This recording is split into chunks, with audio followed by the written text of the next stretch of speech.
Hello, Maureen. Hi, how are you? It's been a while. I've I'm seen doing you. well.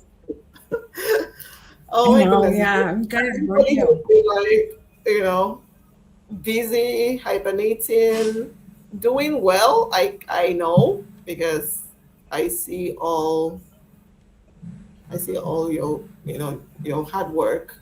Everyone is doing good in this class. This class is kind of like a laid back class, I think, compared to those that have taken my other classes. But I think it's a laid back class. Yeah, I think so. It's just like you're about to be done. Just let me know that you're a public health professional. What do you have to get which degree? Wait, did someone just leave? Did Hiba? Yeah, Hiba left. She should be on here. Okay, Aiden. Hello, Aiden. Okay, so like I have to say this. This should have been in person, right? This particular Yeah. class. I was like, no, let me open it up to everybody because you all have your presentation and posters due next week. So I was like, it will be unfair to the class. Like, okay, I'm kind of having this special retreat with the internationals and others that can make it in person and giving them feedback, and then others are now like they can't get my feedback. So I'm like, let me open it up so that nobody will say I didn't give an opportunity to everyone to, come in and I can chime in on, your presentations. Definitely you're choosing one. So if you're gonna do poster today or you're gonna do PowerPoint is up to you, but I'm gonna give you feedback, so you know what to tweak if anything needs to be tweaked. And then, for those presenting next Friday, you can do like a test run. Yeah, because you're going to be in front of people, so get your skills of oratory in check. So without much talk, as those that will join us later, I'm going to start with Aiden because we kind of had an email communication and he has to be somewhere. So let me start with him. He's going to start with his presentation, and also he's presenting next Friday. I hope to be there um, to encourage. Sana, yours is like way early, like the first out Yes. gates. Like, I'm like, why? Why did they do this to you? Because you have two presentations, right? I You have have to, three. Three. no, but you have two presentations with that Yes. section, Yes. right? I In was that looking at particular section. in Yeah. that particular section, I'm like, and before it was back to back. They were together Yes. back to back. They were like start and then second. I'm like, Yes. Yes. I but told now them that they I cannot do that because it's back to back to back. back. I need a break. So they Yeah. shifted the second one in the fourth. Yeah, they now pushed up someone and now put you on the third, Yes. I think third Yes. or fourth. Fourth. Fourth. Yeah. So, yeah. I saw that initially and I'm like, why are they doing this? But anyways, and there should have been a break from 10 to 11, but Yes. yeah, but there's no break anymore. Like, Yeah. just like everybody's coming in and doing it back to back to back. Yeah. So with yours and yours with me is the first.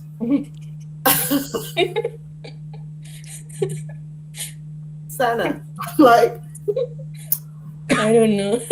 give you moral support, but like, girl, not at that time. I'm Okay. like, please forgive me. I will try. I'll try and get into Aiden's own. I'll try and sneak into Aiden's own. Okay. This is But something you'll I stay do. back till the like the reception, right? Till the award ceremony. You'll stay I back till I then. don't think I'm going to be there for the award. I Okay. hope you guys Oh, get okay. something, right? And I'm going to guide you. Don't say I said it, but I'm going to guide you Okay. on what they might be looking for, Okay. with the presentations. So, Mm-hmm. kind of like a little expose. Mm-hmm. But Sana, I looked at yours and I'm like, no, that is way too Early. off my schedule. I was sneaking for Aiden's and I was sneaking for Anat. Anat is a poster, so I can Yeah. like breathe in and breathe out. Mm-hmm. So I will try. I'll try and give you guys moral support for doing this. All right, so let's start off with Let me see. Aiden, are you ready to go? Let me As know when. ready as I can be. Yeah. Okay, let me open something up so that I can give you adequate feedback, especially for those presenting.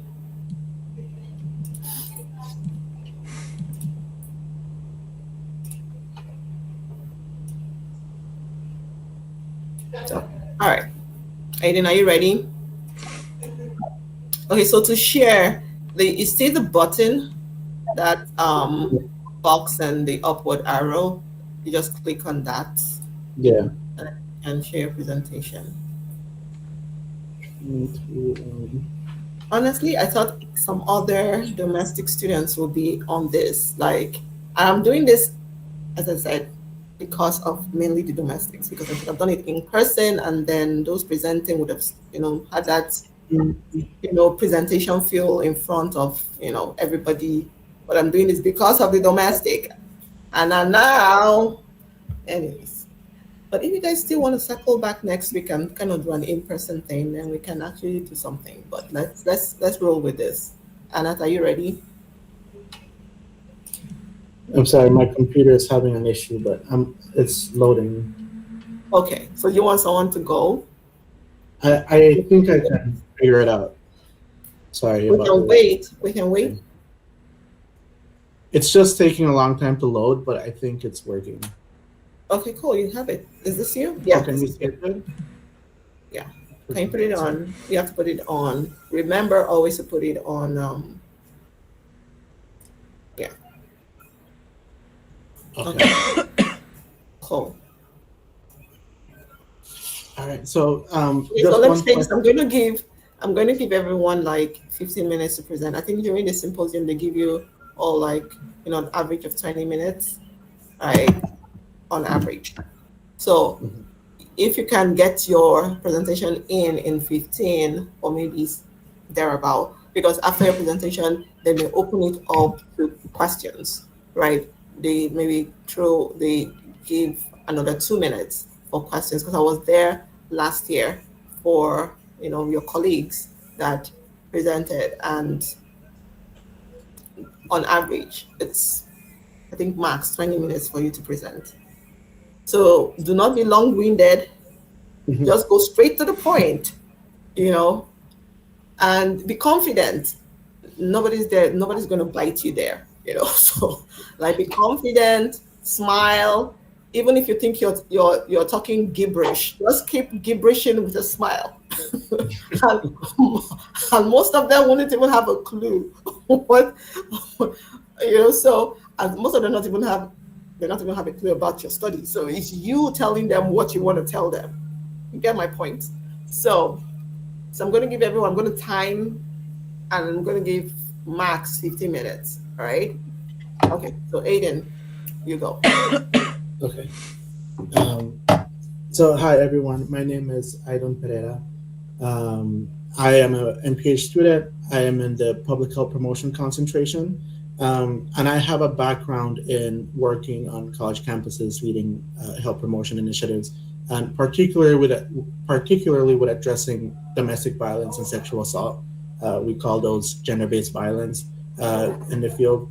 Um, and that is what my project is about. So, for my project, I am exploring the barriers that Hispanic migrants in Chicago experience when trying to access medical services and additional support services for gender based violence.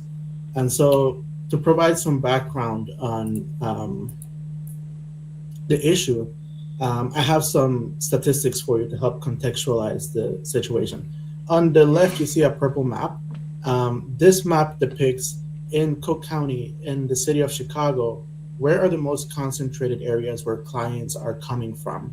And we can see three clusters. There's one up here in kind of the top, one in the middle, one in the bottom. And if you compare that to the map on the left, I mean on the right, the red map, this one shows what parts of Chicago has the most concentrated Hispanic populations. And so they are aligned very, very closely. Um, and so we want you to keep that in mind when we start contextualizing the problem. In the state of Illinois, we spent over 600,000 hours in 2023 supporting survivors of gender-based violence. 51,000 people, more than 51,000 people were supported in 2023. And if you look at all of the numbers, about 24% of them, almost a quarter of the total of them, are Hispanic folks.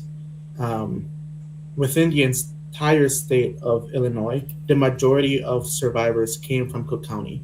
Almost 40% of them came from the city of Chicago. So it is a very huge problem. And another significant issue is that within domestic violence and sexual assault, of all the clients that needed translation, 79% of domestic violence translations were in Spanish. 79% of the total translations provided. For sexual assault, that is 95% of them are in Spanish. If we compound that with there's an increase in people seeking services over time, plus a decrease of service availability, that creates a very difficult situation for Hispanics in Chicago. And my focus today is particularly with those who also identify as migrants, who have either come to the United States for the first time or who have been living in the United States for a while. And so my project aims to tackle this issue by providing service providers in Chicago with tools to bridge those gaps. And I do that in 4 steps. The first one is by designing a qualitative assessment. We then conducted interviews with service providers in Chicago. And with those interview results, identified themes that could be a good strategy for bridging a lot of these gaps. And so that is where my project ended. And so I want to go over a lot of these things with you. For the first step, for the study design, we applied 3 conceptual frameworks. And I just realized I'm saying me. I applied 3 conceptual frameworks. The first one is intersectionality theory. So that was coined by Kimberly Crenshaw. And all it means is every individual holds multiple identities that are oppressed, right? And so if we want to support that individual, we can't just address one of those identities. So for me, for example, you can't just try to fix my immigrant issues and forget everything else. And so I applied a toolkit by UN Women that helps provide more of a systematic approach to intersectionalizing the work that we're doing. I also used community-based participatory research, which is a research method that was published by the University of New Mexico. And what this does is it centers the population's voice in the entire process of the study. So I centered their voices in identifying the problem, in designing the study, in collecting, is it makes it truly reflect the experiences that the population is facing. And to wrap it up, we have the trauma-informed practices, which is existing throughout all the literature on this issue. Everyone is publishing that initiatives need to reflect the contextual trauma that people are experiencing, where historically, most interventions and studies are designed by people who hold a lot of power and a lot of privilege in our society. And so we need to be able to highlight the experiences of people who are experiencing the trauma in the studies, in the interventions, for them to truly be effective. I have here an example of what community-based participatory research looks like. And as you can see, there's multiple steps to it, and the image looks a little bit complex, but all it means is how can I include voices of the people that I am serving in every step of the research process? And so we have to consider the context that we're in. Think systemically, think within the city of Chicago, systems thinking. We have to form partnerships with important agencies, with survivors, with people like me who are trying to address the issue. We have to design our interventions and our research using their input and with the problems that they identify, and then have them define the data that we get, include them in the definition of the data that we collected. Oops, sorry, let me go back. And the framework that I used to analyze my qualitative data, the interviews that I conducted and the focus groups, It's what we call the Brown and Clark 6-step method. So I read all the scripts, and as I mentioned earlier, I identified the main themes, and I triangulated that with the literature that exists and the voices of the people that I am serving with this project. And with that, we were able to put together a number of themes that guided this project. And so for my study participants, I engaged what I call service providers in Chicago. And so that includes everyone who works with this population from primary prevention to response, right? And so we have prevention educators, such as myself. We had medical staff, which included nurses, medical advocates. We had legal staff, attorneys, and legal advocates, and a bunch of subject matter experts that included faculties from Northeastern or other universities, as well as directors for these agencies in Chicago. And conducting 9 interviews with this population, as well as 2 focus groups to go over the study design and the study results, and to help identify, the themes in those. So with that, we were able to identify a number of significant themes. The first one is the language barrier.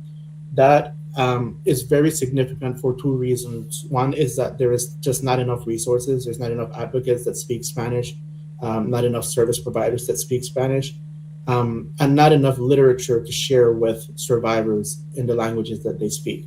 And that is exacerbated by the fact that the Hispanic population is very heterogeneous in their country of origin, their culture, and even the dialects of Spanish that they speak.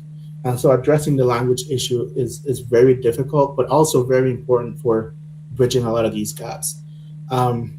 We also considered a lot of the criminalization that the immigrant population is facing right now, and how that becomes a huge barrier when they're not accessing services because of fear of deportation or fear of policing.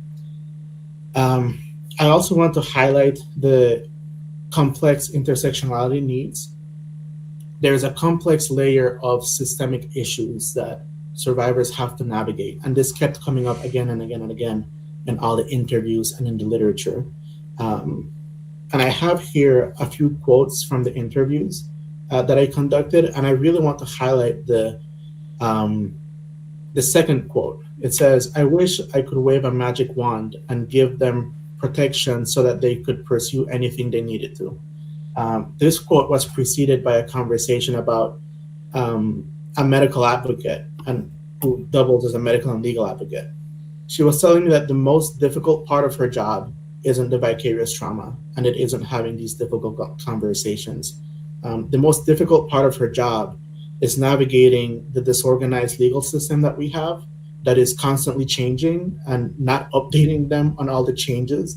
Every new federal administration that comes in completely shifts the legal landscape that survivors have to navigate, as well as the medical systems that we have in place, right? Survivors need to go to the emergency room, they need primary care, they need therapy, they need pharmacies, and all of those are scattered throughout our region. And so it's very difficult for them to navigate all of that. The results also highlighted that there is already not enough resources in Chicago, and there is a funding struggle to fill those needs. But even if those needs were filled, that is still not enough to support the need in the city of Chicago. So we need funding to fix all the issues that we have, and additional funding to bring in more support to completely fulfill the need that we have in Chicago.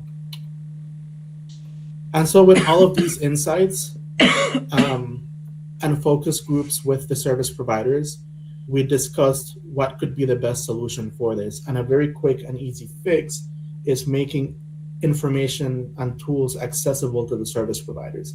The reason we went with this and not directly working with the survivors themselves is because of the intersectionality and the trauma-informed piece. There is no good way to create one PDF document that supports every Hispanic that exists. There's just so much diversity in our language, and our culture, and even in translation. There's words like advocate that don't have a Spanish translation. What you do is you find an adjacent word and you pair it with the sentence to make it make sense.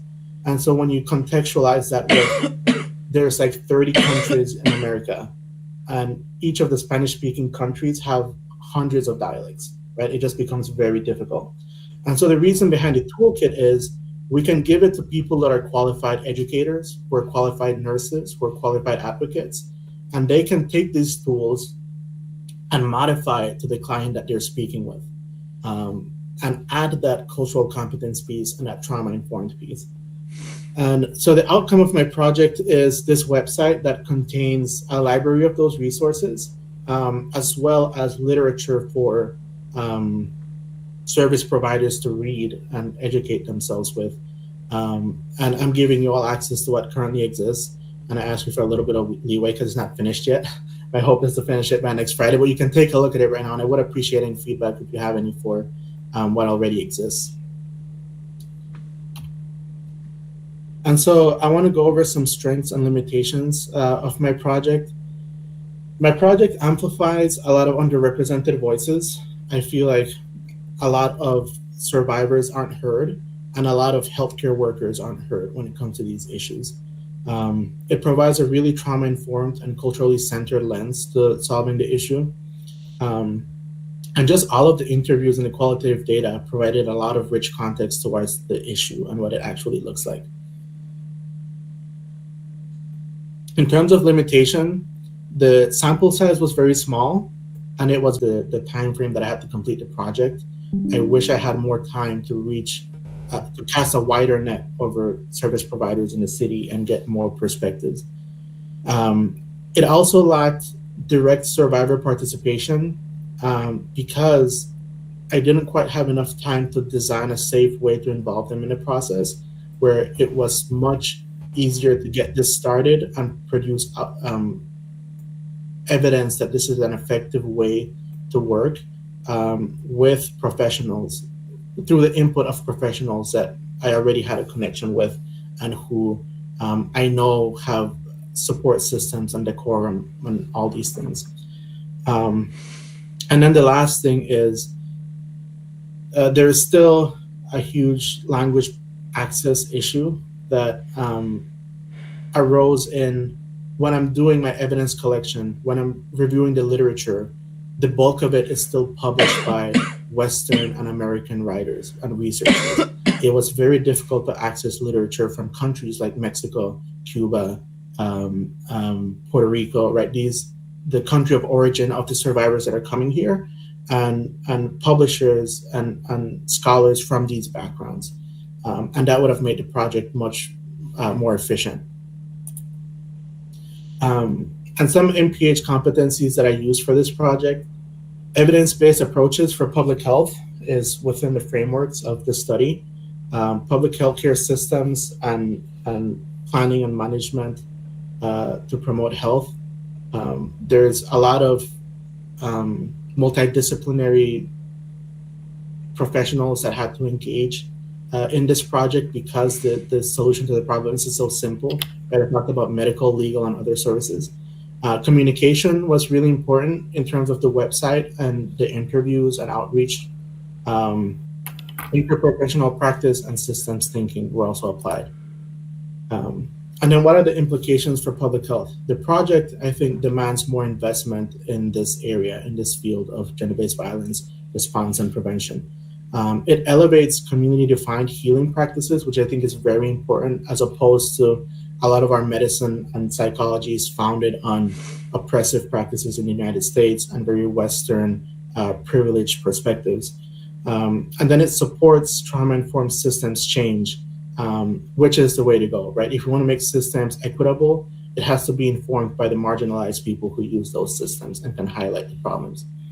And so to conclude my project, I just want to emphasize that Hispanic migrants are facing a very layered multi-system barrier to accessing services when you consider the more larger scale immigration issue and politicization and criminalization of survivors, and just the poorly designed systems that exist. There is a lack of staff who speak Spanish and Spanish resources in Chicago, and also to highlight that practices like the community-based participatory research practice, as well as intersectionality and trauma-informed, work effectively to address this issue. And future studies should build on these practices and expand on a project like this one to effectively address the issue. And so to end my project, I just want to thank my faculty sponsor, Dr. Ejike, and all of the participants who agreed to be interviewed and to participate in the focus groups for this project. Good job. Good. We should clap for Ada. Seriously, this was a good presentation. Okay, so I'm going to give you feedback, and I'm going to give you feedback based on what the next week's presentation, right? And then I'll give you feedback. So those presented, I'm going to give you 2 feedback, right? And then, okay, so Maureen says the QR code isn't working. Oh, that's my yeah. All right. So that's number 1 feedback from Maureen. The QR code ain't working. So make that. I didn't even go checking the QR code. That's what I'll do when I'm grading. But Maureen has spotted that. Good job, Maureen. Okay. Thanks, so and people would need it at the symposium just in case you kind of like, people are like, okay, yeah, we want it, and then it's not working. So you see, good job, Maureen. So let me give you feedback, dual feedback, one on the presentation for the symposium and then feedback for class, right? Now, for the presentation for the symposium next week. Now, organization, you're going to look at your organization and logical flow of things, right? Organization and logical flow of things. Now, for now, yours, it was pretty much organized. There was, that moved from one step to another, from background to methodology. Now, I think in your methodology, you didn't actually stress that this was an IRB approved qualitative study. So I think you need to stress that, because you know what you went through, to get that IRB approval, so, put it in there so that they know that was an IRB approved, because definitely you did interviews, and these were human subjects you did interviews with. So with regards to organization and logical flow, I would score you high there. Your presentation was clear. It was well organized. Your ideas were, and I like the fact that you said, in one of your chats, you said, this chart might look complicated, but it's pretty simple. And then you explained. That was good job. Because sometimes people are kind of like overwhelmed when they see all these charts and graphs, and then the presenter is just reeling through information instead of kind of trying to allay the anxiety of the listeners and saying, okay, I understand that this graph might look complicated, but this is actually a simplified explanation to this graph. So that was beautiful that you did that. Then they're also going to look at delivery and mechanics, right?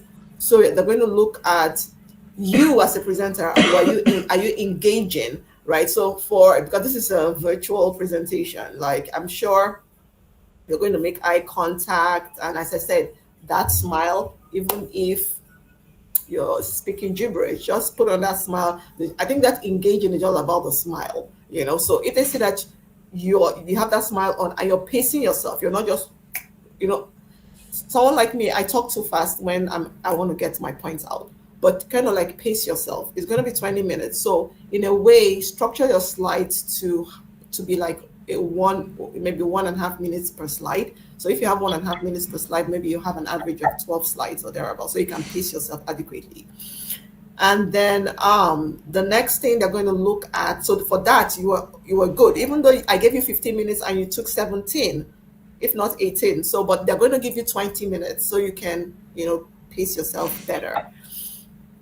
All right. And then they're going to look at visual communication, like the design of your presentation. Your design to me was beautiful. I like the template you used, but I kept on seeing something that said school name, like if you were meant to put NEI there. So you see that you have that to cover it up, all right? So, but the visuals you used, the templates for the PowerPoint, I loved it.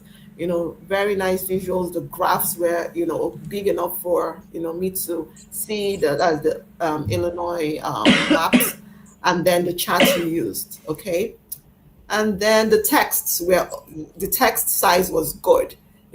On a projector is going to be bigger. So except you're practically blind, they should be able to, anyone sitting will be able to see it. Now, content, they're going to look at content. Content has to do with your preparedness.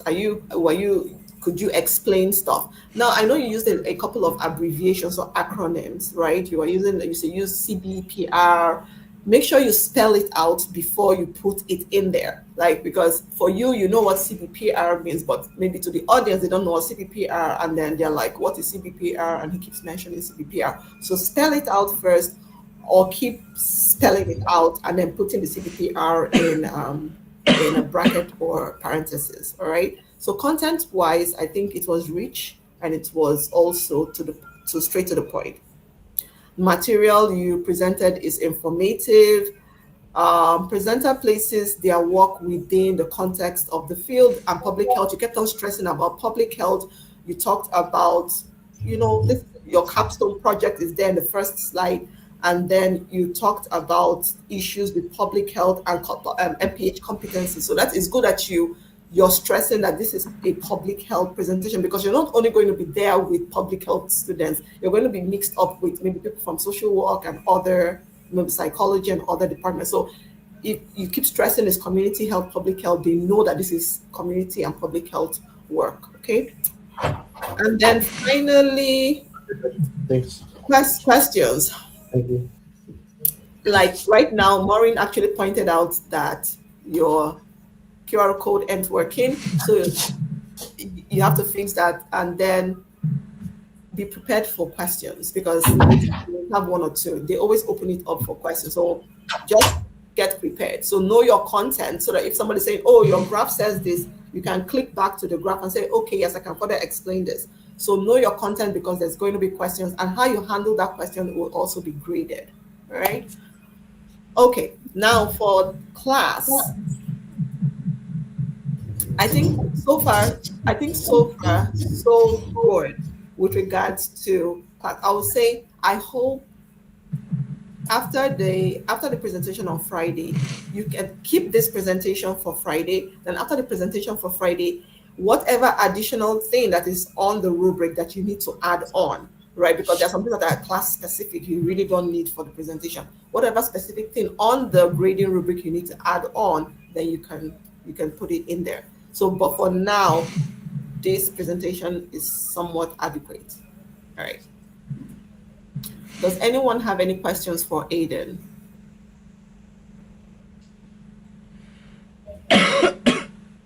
You guys have, if you get even one question, you guys are listening through this. I wanted to say sorry. I didn't mean to focus on the QR code not working. I thought you did a wonderful job, and I probably shouldn't have pointed that out first, but I did. I was like, oh, I want to see, so I looked it up. Right. I just have the comment that I thought you came off as pretty comfortable and confident, which I think is important.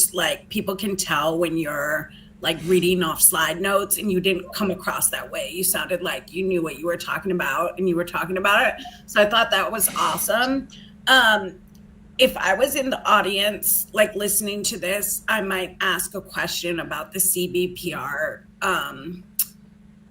concept. I mean, I think you explained that you did not have the time to create a trauma-informed way to engage directly with survivors, to have them participate. So you had the clinicians, but I would maybe ask how did they participate? Did they only participate as members of the focus group, or were they involved in the study design and the parameters, and because it's a spectrum, of how people participate. So that would be a question maybe to be prepared for. That's good. First of all, that's an excellent question, Maureen. I even brought up the CPPR. That's something you really have to spell out, and you really have to keep emphasizing, Aiden, because and then now to piggyback on Maureen's question, that's a very good question. So what do you have to say about that, Aiden? Yeah, so they were engaged for the entire process. We consulted primarily with advocates and subject matter experts for the design and the literature behind the project. And then we continued recruiting and interviewing service providers throughout the process. Some of the listening sessions were also for interpreting the data at the end. So after the thematic analysis was completed. So we did stay honest to the community-based participatory research method with engaging all of them throughout the process. All right. Okay. Any other question for Aiden? I have a question for you. Aiden has a NPH competency slide at the like in the middle of his presentation. So it is not required for the symposium, right? It is just for the class. I wanted to say that, and I'm like, does he keep it in there or does he take it out? Because I Yeah. know yes, it's required for the class, it's required for the capstone, right? Yeah. You guys have to have that competency slide and also competency in the paper, right? And if Aiden, like definitely it's good for him to stress that this is public health related, but if you really feel there is no link, even though there's a link in a way, because you're actually telling us, okay, this is what you did, and this is like your public, you started by saying this is actually a project or a public health project. Yeah. I think you should keep it in there, even though it's kind of like towards the end, Yeah. right? I think, but it's not something you should like, maybe you can just speak on one or two or one Yeah. competency and move on, right? I did add it in at the end because of the rubric. Yes, yes, yeah. But you can speak on one competency, maybe the systems thinking, because Yeah. it's something that is really, apt, even in other programs. Yeah. Um, Or maybe we, like for example, for my case, my slide, like I'm still working on it, and I was just working before the class, mhm. so I haven't added the MPH competency yet, and I don't know, like I just practiced once or twice, and I don't know the timing. So if I'm going beyond 15 minutes, so I would rather cut down that slide and Yeah, and that's another thing because Aiden kind of kept his to like Yes. 17, 18, and he has all his slides in right now. So, and they're going to give on average 20 minutes, so, and Aiden is pretty much, as Maureen said, comfortable and all that. So Yes. for you, if your slides are looking like they're going to be a bit, they start cutting down on the excesses, like maybe the Yeah. MPH competencies and any other extras that are in the rubric that are not necessarily meant to be it. But I would like to see your presentation, Sana, to know what you need to cut back on. I was mad. First, I'm literally giving. You're going to set the tone for that whole. Aiden is the last in his section. Let's not digress. Let's go to the next person.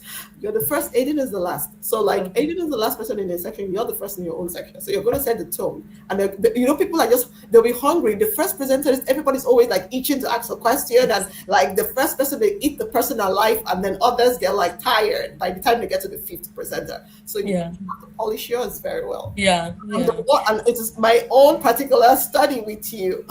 Lord. Yeah, and I also have one more thing. So like how Aiden written in the first slide, it's a PH 490 class. So should we write that for the symposium or not?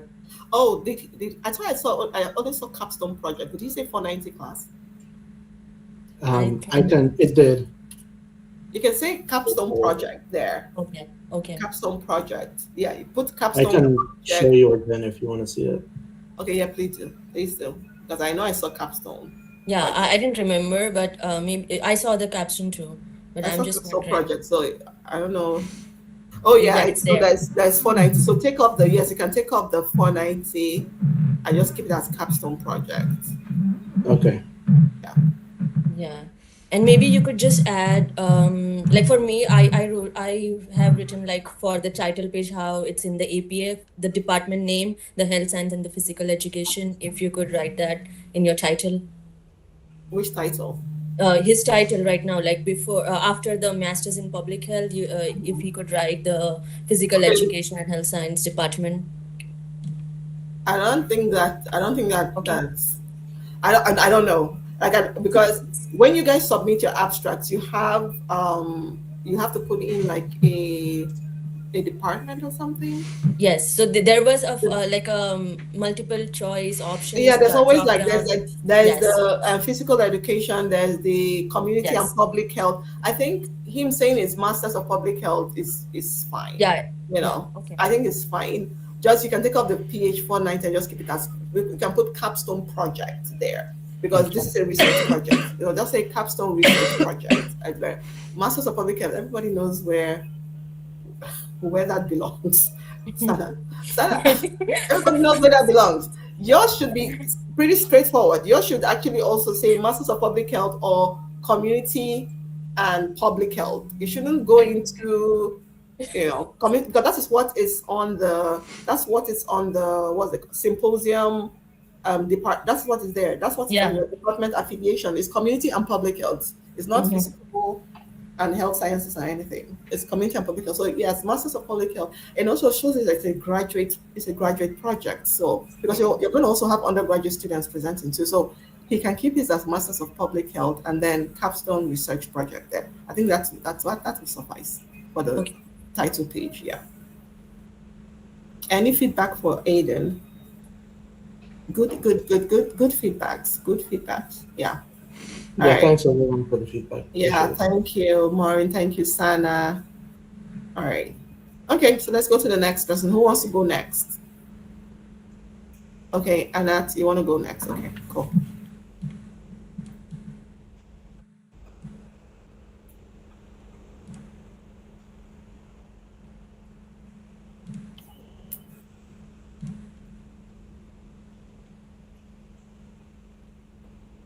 All right, so you have to click on the box, the rectangular box that has the upward arrow to present.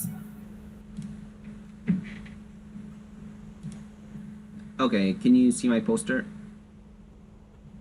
All right. Yeah, can you zoom it out? Yeah. Can you further zoom it out? Zoom out. Is it zoom out or zoom in? Let's make it bigger. Like that? Yeah. Oh, okay, sure. All right. So when you're talking about each section, you just navigate through. All right. Let me know if it disappears at any time. All right. Hi, everyone. My name is Nant Prabhu, and the title of my poster is Understanding Student Perceptions and Barriers to Health Product Access, a qualitative analysis of campus health vending machines. University students often face challenges accessing essential health products like contraceptives, first aid items, and OTC meds. These access issues can increase the risk of untreated STIs or unintended pregnancies. NEIU Student Health Services, SHS, installed health vending machines to address this, and I wanted to evaluate how students perceive them. So I conducted tabling sessions in the NEIU Student Union throughout the spring 2025 semester, recruiting participants through convenience sampling. As an incentive, participants could enter a raffle to win a prize.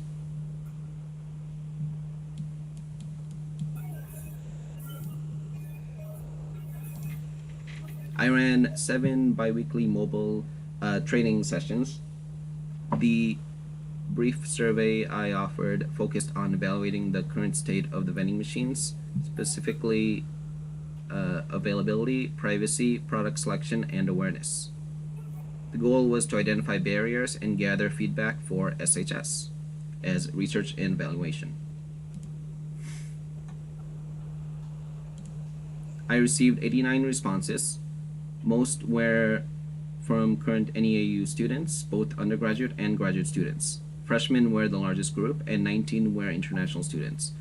A key finding was that most students wanted more than just non-contraceptive products like pain relief meds, hygiene items, and first aid supplies. 62 respondents found the current vending locations convenient, though 27 would like more locations. Plan B is the only product with a cost of $5, and most found it affordable.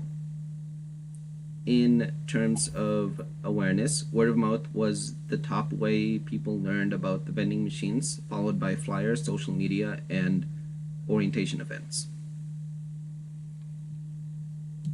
Okay, I'll just move this. Okay.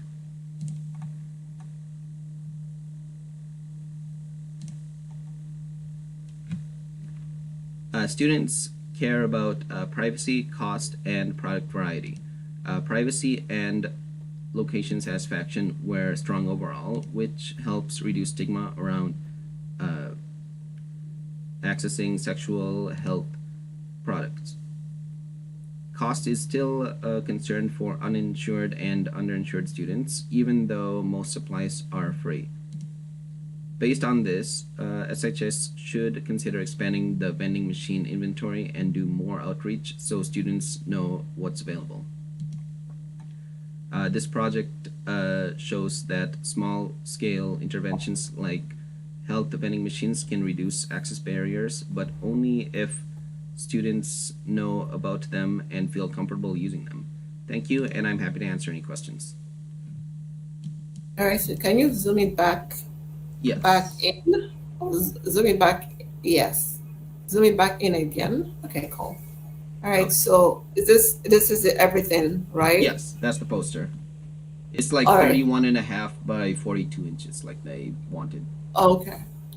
All right, so let me give you some feedback Okay. on it, because the difference between poster and podium or oral is that poster, you're just going up and then you're going to stand beside the poster and you're going to smile. And then people are just going to weave in and weave out, and then they'll look at the topics, and if it piques their interest, they come by your poster and they start asking you questions about it. So that's the difference. So sometimes you can be there like for 30 minutes and nobody comes by your poster, and you can be there for 30 minutes and a ton of people are like asking you back-to-back questions. All right.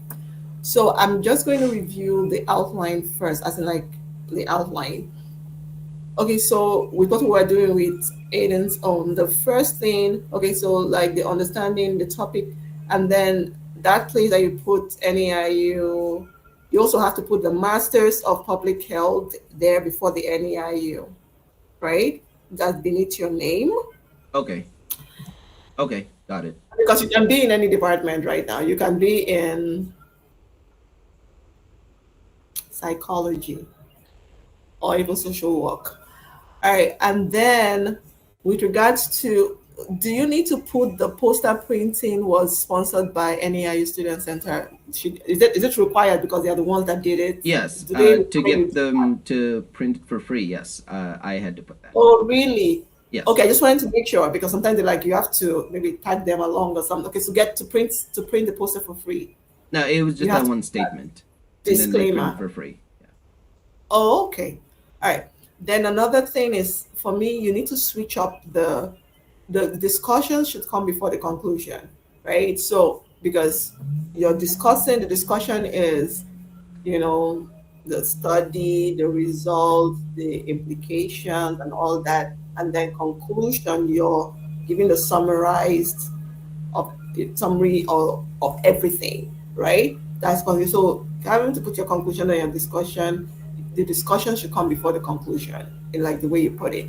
And then there should be an acknowledgement box. So I don't know, maybe this was actually the fitted template or something, but you can, because if this were to be a bigger conference, right, you would have the background or the objective or introduction, then you have methodology results, then you have the discussions, and then conclusion, then you have the acknowledgement or even the reference. So like in the acknowledgement, you can now talk about whether this study was IRB approved or was it sponsored, was it funded, who you worked with, and all that. So you should have an extra acknowledgement box. Okay, got it. The discussion should move up. The conclusion is a bit verbose. It should be a bit succinct. Maybe like the discussion, even I would have thought that the discussion would even be as much as the conclusion, and then the conclusion, because conclusion is just like you're just giving us that summary, succinct view of the whole study. But you have to switch it up, the discussion before that, right? And then have an acknowledgement box somewhere down there. So you have to have another heading. I know maybe most of these posters come with fixed templates, but you can actually create another. You can copy. You can what's it called? You can copy and paste one of the headings and put it somewhere in between. Can you guys see my mouse? So you can copy No. one of these. Oh, you can't see my mouse. No. so I can show you what I'm talking about because I'm just talking and it's like I can show you.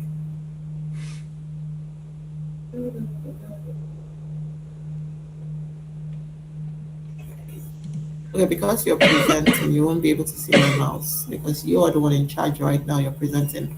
Yeah, you won't see my mouse. All right, so what I'm trying to say is that that conclusion should take the place of the discussion. Discussion should go up, right? And then have another box like the conclusion below conclusion that has the heading acknowledgement, right? So there you say it was an IRB approved or it did not need funding and who you worked with and all that.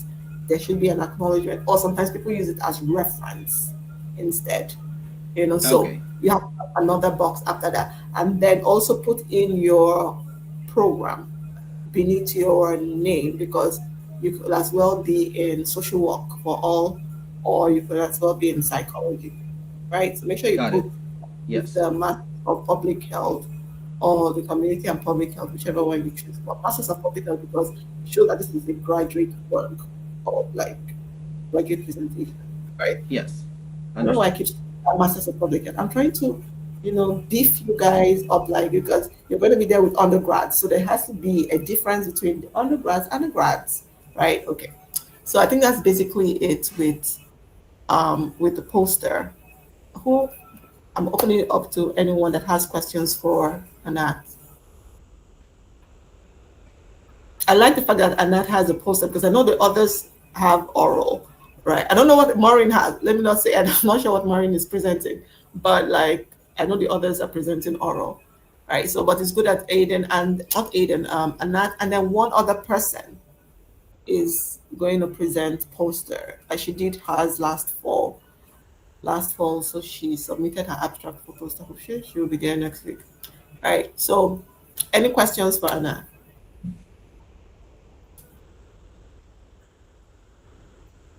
No questions. All right, so and after taking the corrections, maybe you can pass it to me sometime next week when you go to the symposium and I can look through it. If, if you, What did you say? I'm sorry. Your voice was garbled up just now. so if once you're done with the modifications and if you want to, pass it by me to review the modifications you've made, then that's okay. Okay. Do I just send it on D2L or email it to you? No, no, email it because Email it. D2L. Okay. If it's on D2L, then you're saying you want me to grade it. Oh, okay. Okay. Got it. Because that's the only opportunity there in detail to Yep. submit there. Like grade this. So you can send it to me. That's before the symposium. You have to send it in before the so I can just see what modifications you made before you print Okay. it because they're going to print it on the big poster. You know, I don't know how big this. You said it's 36 by what inch? How many? This one is 31.5 inches by 42 inches. Okay, it's not that big actually. Yeah, 42 inch. They said Yeah, is it's the not. maximum for the longest side. Yeah, it's not. It's not even. It's not that big. Like for conferences, sometimes people go like 60 by 72. Like for bigger conferences, like but they have big boards, and it will be strange when you just kind of put one small thing in a big board. Like why couldn't you just print, a huge? I've done a 60 by 70 something, pretty 68 by 72, pretty big things. All right, so the good job. Next person. Who All right. is next? Dr. GK, I just actually came on this meeting not to present just because I had a couple questions. Would I be able to ask you those questions? Yeah, sure. So I'm not doing anything at the symposium, but I'm just doing it for class. So I just wanted to make sure I have the choice to do a poster or a PowerPoint. You're going to do two. You're going to do poster and PowerPoint for class. Both. Both, yes. Okay. Both. They're going to do both for the class. And what is it's okay if they have the same information. The PowerPoint is just a little bit more in depth, and the poster is supposed to like pretend if we were doing it at a conference what people would see on the poster. And that's the beauty, and that's why because this class also exposes you to those elements. Like because I always tell, because so you've done this research, you've done this independent research, some of you are doing beautiful work with your research. And I'm like, this is something that you can actually present at conferences. If you want to present at APHA, if you want to present in at IPHA, you have these templates already there. You have the poster you submitted. You have the PowerPoint. I mean PowerPoint oral presentation that you've submitted. So if you want to present in larger conferences, you just pick the poster and then go along that. But you have to submit your abstracts first to these conferences to get accepted. So yes, I'm giving you guys all these veritable opportunities to showcase your work. So you're going to do it through a poster, a presentation, and a paper. So those are the three ways. So you're going to do both poster and presentation. Yeah, I think the poster is 50 points and the presentation is 100, if I'm not wrong. And the presentation, do we actually present it, or is it going to be one of those ones where you have us like type into the narration box? No, type into the narration box. Okay. Okay. Something online, yeah. Presenting. Last year I had them because so it was a bit. They had to submit. Students that wanted to submit on time they had to submit after midterm and everything, and then students that were not going to submit on time, I had them come into class. So students will always wait till the end. So I had a bigger forum for students to present their work in class. But because I'm letting everybody submit way down, almost like week 15, week 16, just submit as usual. Submit online, use the narration box, and you're good. Okay. However, I know in other classes, students are always like, okay, can I do a voiceover, my slides and everything? I'm open to voiceover, but the thing is that with voiceovers, you kind of submit a heavy file to D2L, and right. D2L kind of like sometimes when I'm trying to download the file, it's kind of taking forever. I'm like, okay, what's going on? So that's why I tell students, okay, I know you want to do a voiceover, but D2L is a bit restrictive. It's not like you want to upload it, but maybe on my own end, start downloading a lot of voiceovers. So just put the narration in the narration text narration box, and you're good. Okay.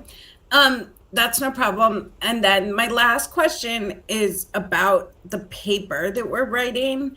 I was a little confused on I looked at all the paperwork, and on one of the sheets, the capstone project guidelines, it says that the paper's to be 8 to 10 pages, but 5 to 6 of those pages are talking about the integration of public health experience into the capstone. Is that correct? And is that like written in stone? Because I'm like, just to write about like my project and what I did is taking more than 4 pages, at least so far as I'm writing it. That is the beauty of research. Welcome to research. Because the thing about research is you've gathered all this information, beautiful information, and you're trying to, shove it into, it's just like submitting an abstract. You've done how many pages, you have how many pages of a manuscript, and you have to submit just 250 words. So you're giving me a snapshot of your work in 250 words. That's the same thing I want you to do with regards to this paper. It's 6 to 10 pages, so you can max it out to 10, right? If I see 11, I wouldn't mind.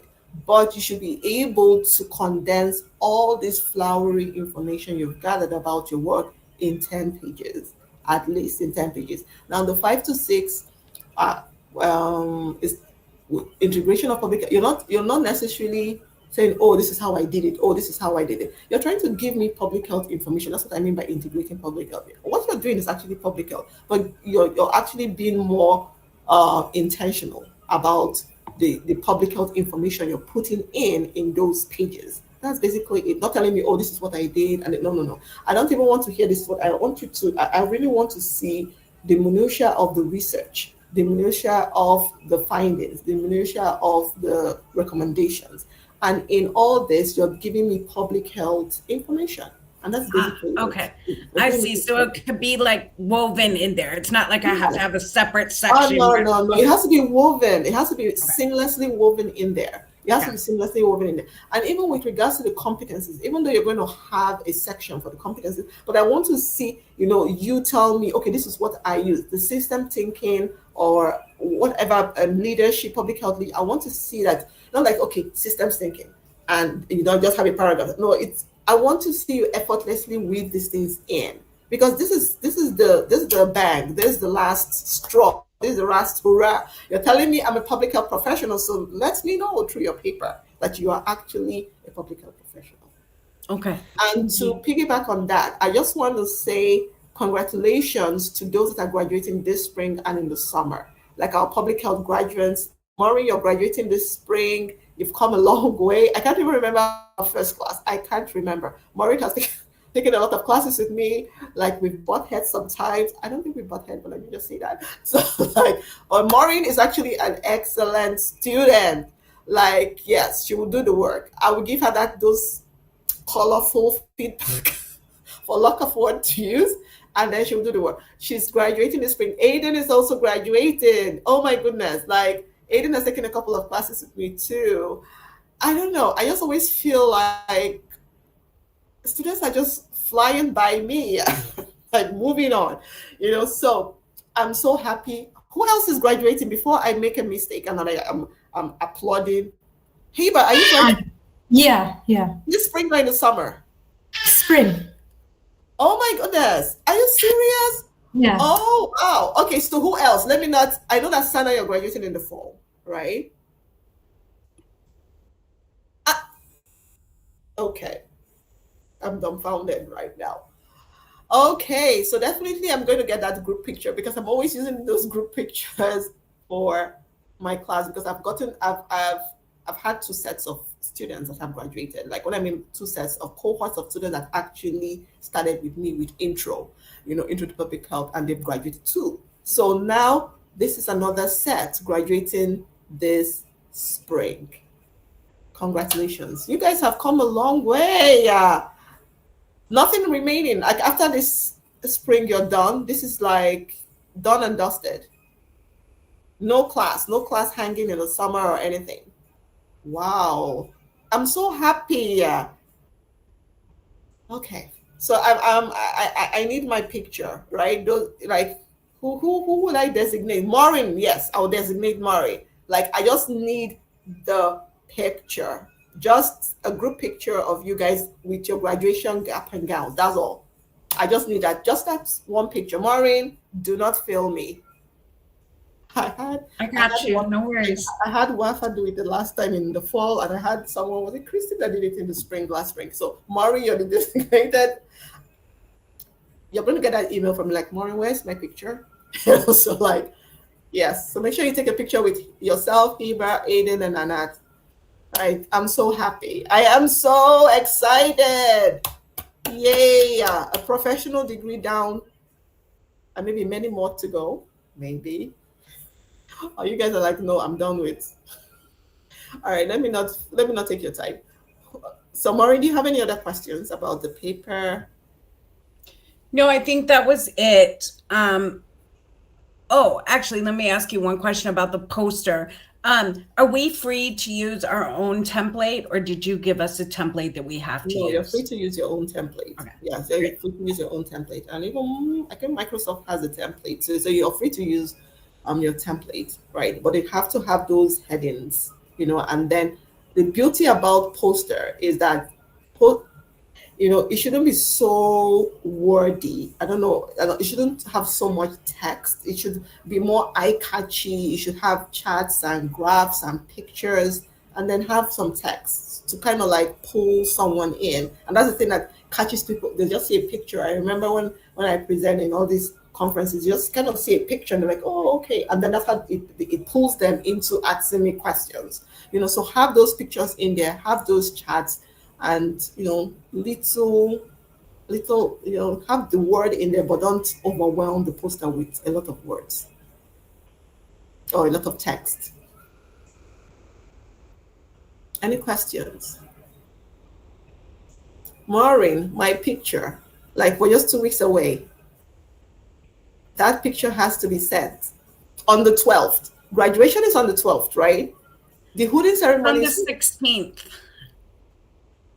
I think there's something else on the 12th that I'm not going to, a hooding ceremony. Oh, I think maybe that's the hooding. That's on the 13th. Hooding is on the 13th. Graduation Okay, is I on think the that's what. Let me see. Okay, So I'm 12 to just 7. going to the big, like the main graduation. I will definitely make sure to grab Aiden and Heba and Anath and anyone else that I know and get a Oh, picture. it's just on the 16th? Yeah. Okay, yeah, it makes sense. It makes, because next week is week 15, then the upper week of the 5th is week 16. And I know that the commencement is always the week, okay, the week after or the Sunday. That's interesting. Okay, you're sure it's the 16th? I don't, what am I seeing 12th flying around? Maybe it's the hooding ceremony. I think the The 12th wedding is the end of ceremony the is sometime around then because my other class, she was going to schedule something. She's like, oh, I can't schedule it then because it's the hooding ceremony. Okay, okay. So the hooding for the grad students is the 12th. Okay, so the Monday after final week. Now, that's what it looks like. Then the Friday of that 12th is the ceremony in UIC, right?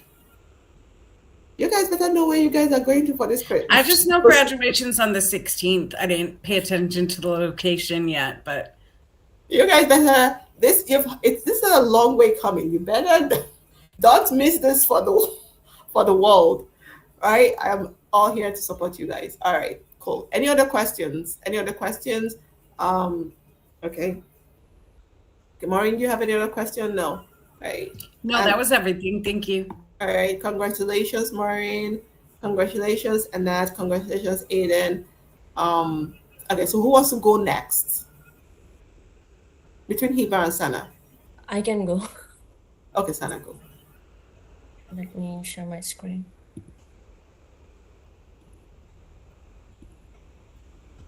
Okay. Can you all see my screen? Yes. Okay. So I'm very nervous right now because I'm not prepared. So I'm Sana Kausar I Habia. know. Sana, I feel for you because I'm like, I should be there giving. Look, honestly, Sana, I should be there giving you moral support because I remember two students presented last year. One did a poster and one did oral, right? And I went for both of them. Because of the Oh, timing, I was able to do yeah. both of them. Mhm. And yours, I really wanted to sit in for yours. And when I saw yours was the first, like at what, I'm like, if they had switched it up and like, it doesn't matter, but like, Yeah. I don't know if I'm not able to be there because I know they will ask questions. You're going to be the first person. They want to ask all these questions, and like, it's good to have a second voice.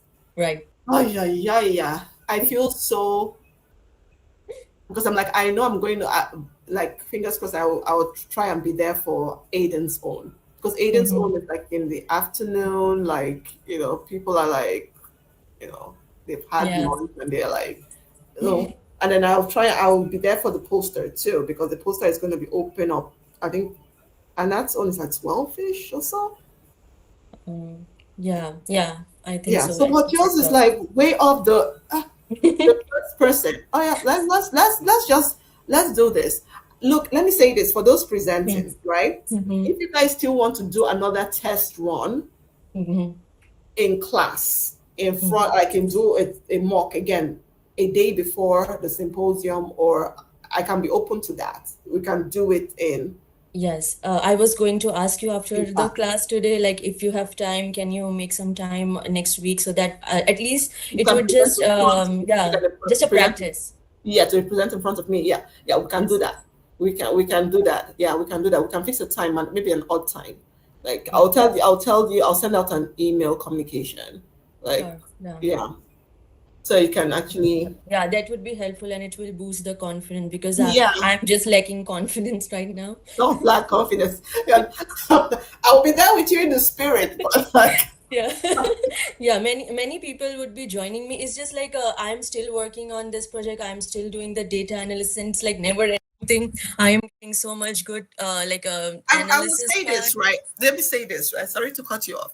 Mhm. Aiden did a good job with his you and Aiden and like you guys actually took raw data. And I remember Sana's own was pretty because Sana's own was quantitative, Aiden's own was qualitative. But the Right. beauty of it is that you guys did primary, you collected primary data and you Right. went through the IRB, even though the IRB can be crazy sometimes. Sana and I know what what we went through with that. Aiden's own was even expedited. Aiden got his own under 2 weeks or something. I think Oh, it was really, pretty quick. well, pretty, because I was like, oh my goodness, I hope this thing they get it approved for him, and he got his pretty quick. So don't lose confidence. I would love to be there if I can. If Yeah. I can, because you're going to be the first person, and it's going to be 20 Right. minutes, and then you're going to have another one. I think after Yes. two people, you know. Yes. So Yes. but let's go with this. I will try and figure. We'll try and fix a mock next week, maybe where Yes. you Yes. present. You know, and we'll just fix a time, a random time next week. Yeah, Yeah, yeah, sure. That mhm, would be very helpful. Okay, yeah. let me start. So, hi, I'm Sana Kausar Habia, and I'm a current master's in public health student. And I did this study for my capstone project. I did this because sleep is such an important factor in every people's life, whether you are a small kid or a youngster, every people. So, my focus was disabled students at NEIU. So, I tried to figure out which factors affect the quality of sleep at NEIU, especially the disabled students. So, I took all the disabilities like all the disabled students was enrolled in my study. So to get started, it's just like a short outline what I'm going to talk about in this presentation. So I will just start with a brief background, and then I will explain my methodology and then the results, and then the result will follow with the discussion, conclusion, and some future recommendations and limitation. So, starting with the background, so according to the American Academy of Sleep Medicine, poor sleep quality is becoming more prevalent among college students, affecting their overall academic performance. So, there are so many factors that affect the sleep quality. Some factors like depression, anxiety, substance use, chronic disease, employment status, academic stress, and it all interconnected with some physical and learning disabilities, which found to affect the sleep quality and the circadian rhythms among students. So, some sleep problems such as insomnia and difficulty initiating and maintaining sleep are becoming more frequent in college students. So, in this study, I just tried to figure out why it's becoming more frequent. What are the factors that causing it? So, the ASM suggests that the young adults should get an average of 7 to 9 hours of sleep. But the last year's study conducted at NEIU was the Student Health Behavior Survey. I analyzed the data and I found that 49.25% of participants reported less than 6 hours of sleep on weekdays, which is below the recommended amount. And the findings also suggested that those students who reported less than the recommended amount of sleep has high stress levels. So the methodology, coming to the methodology part. So this study was approved by the Institutional Review Board.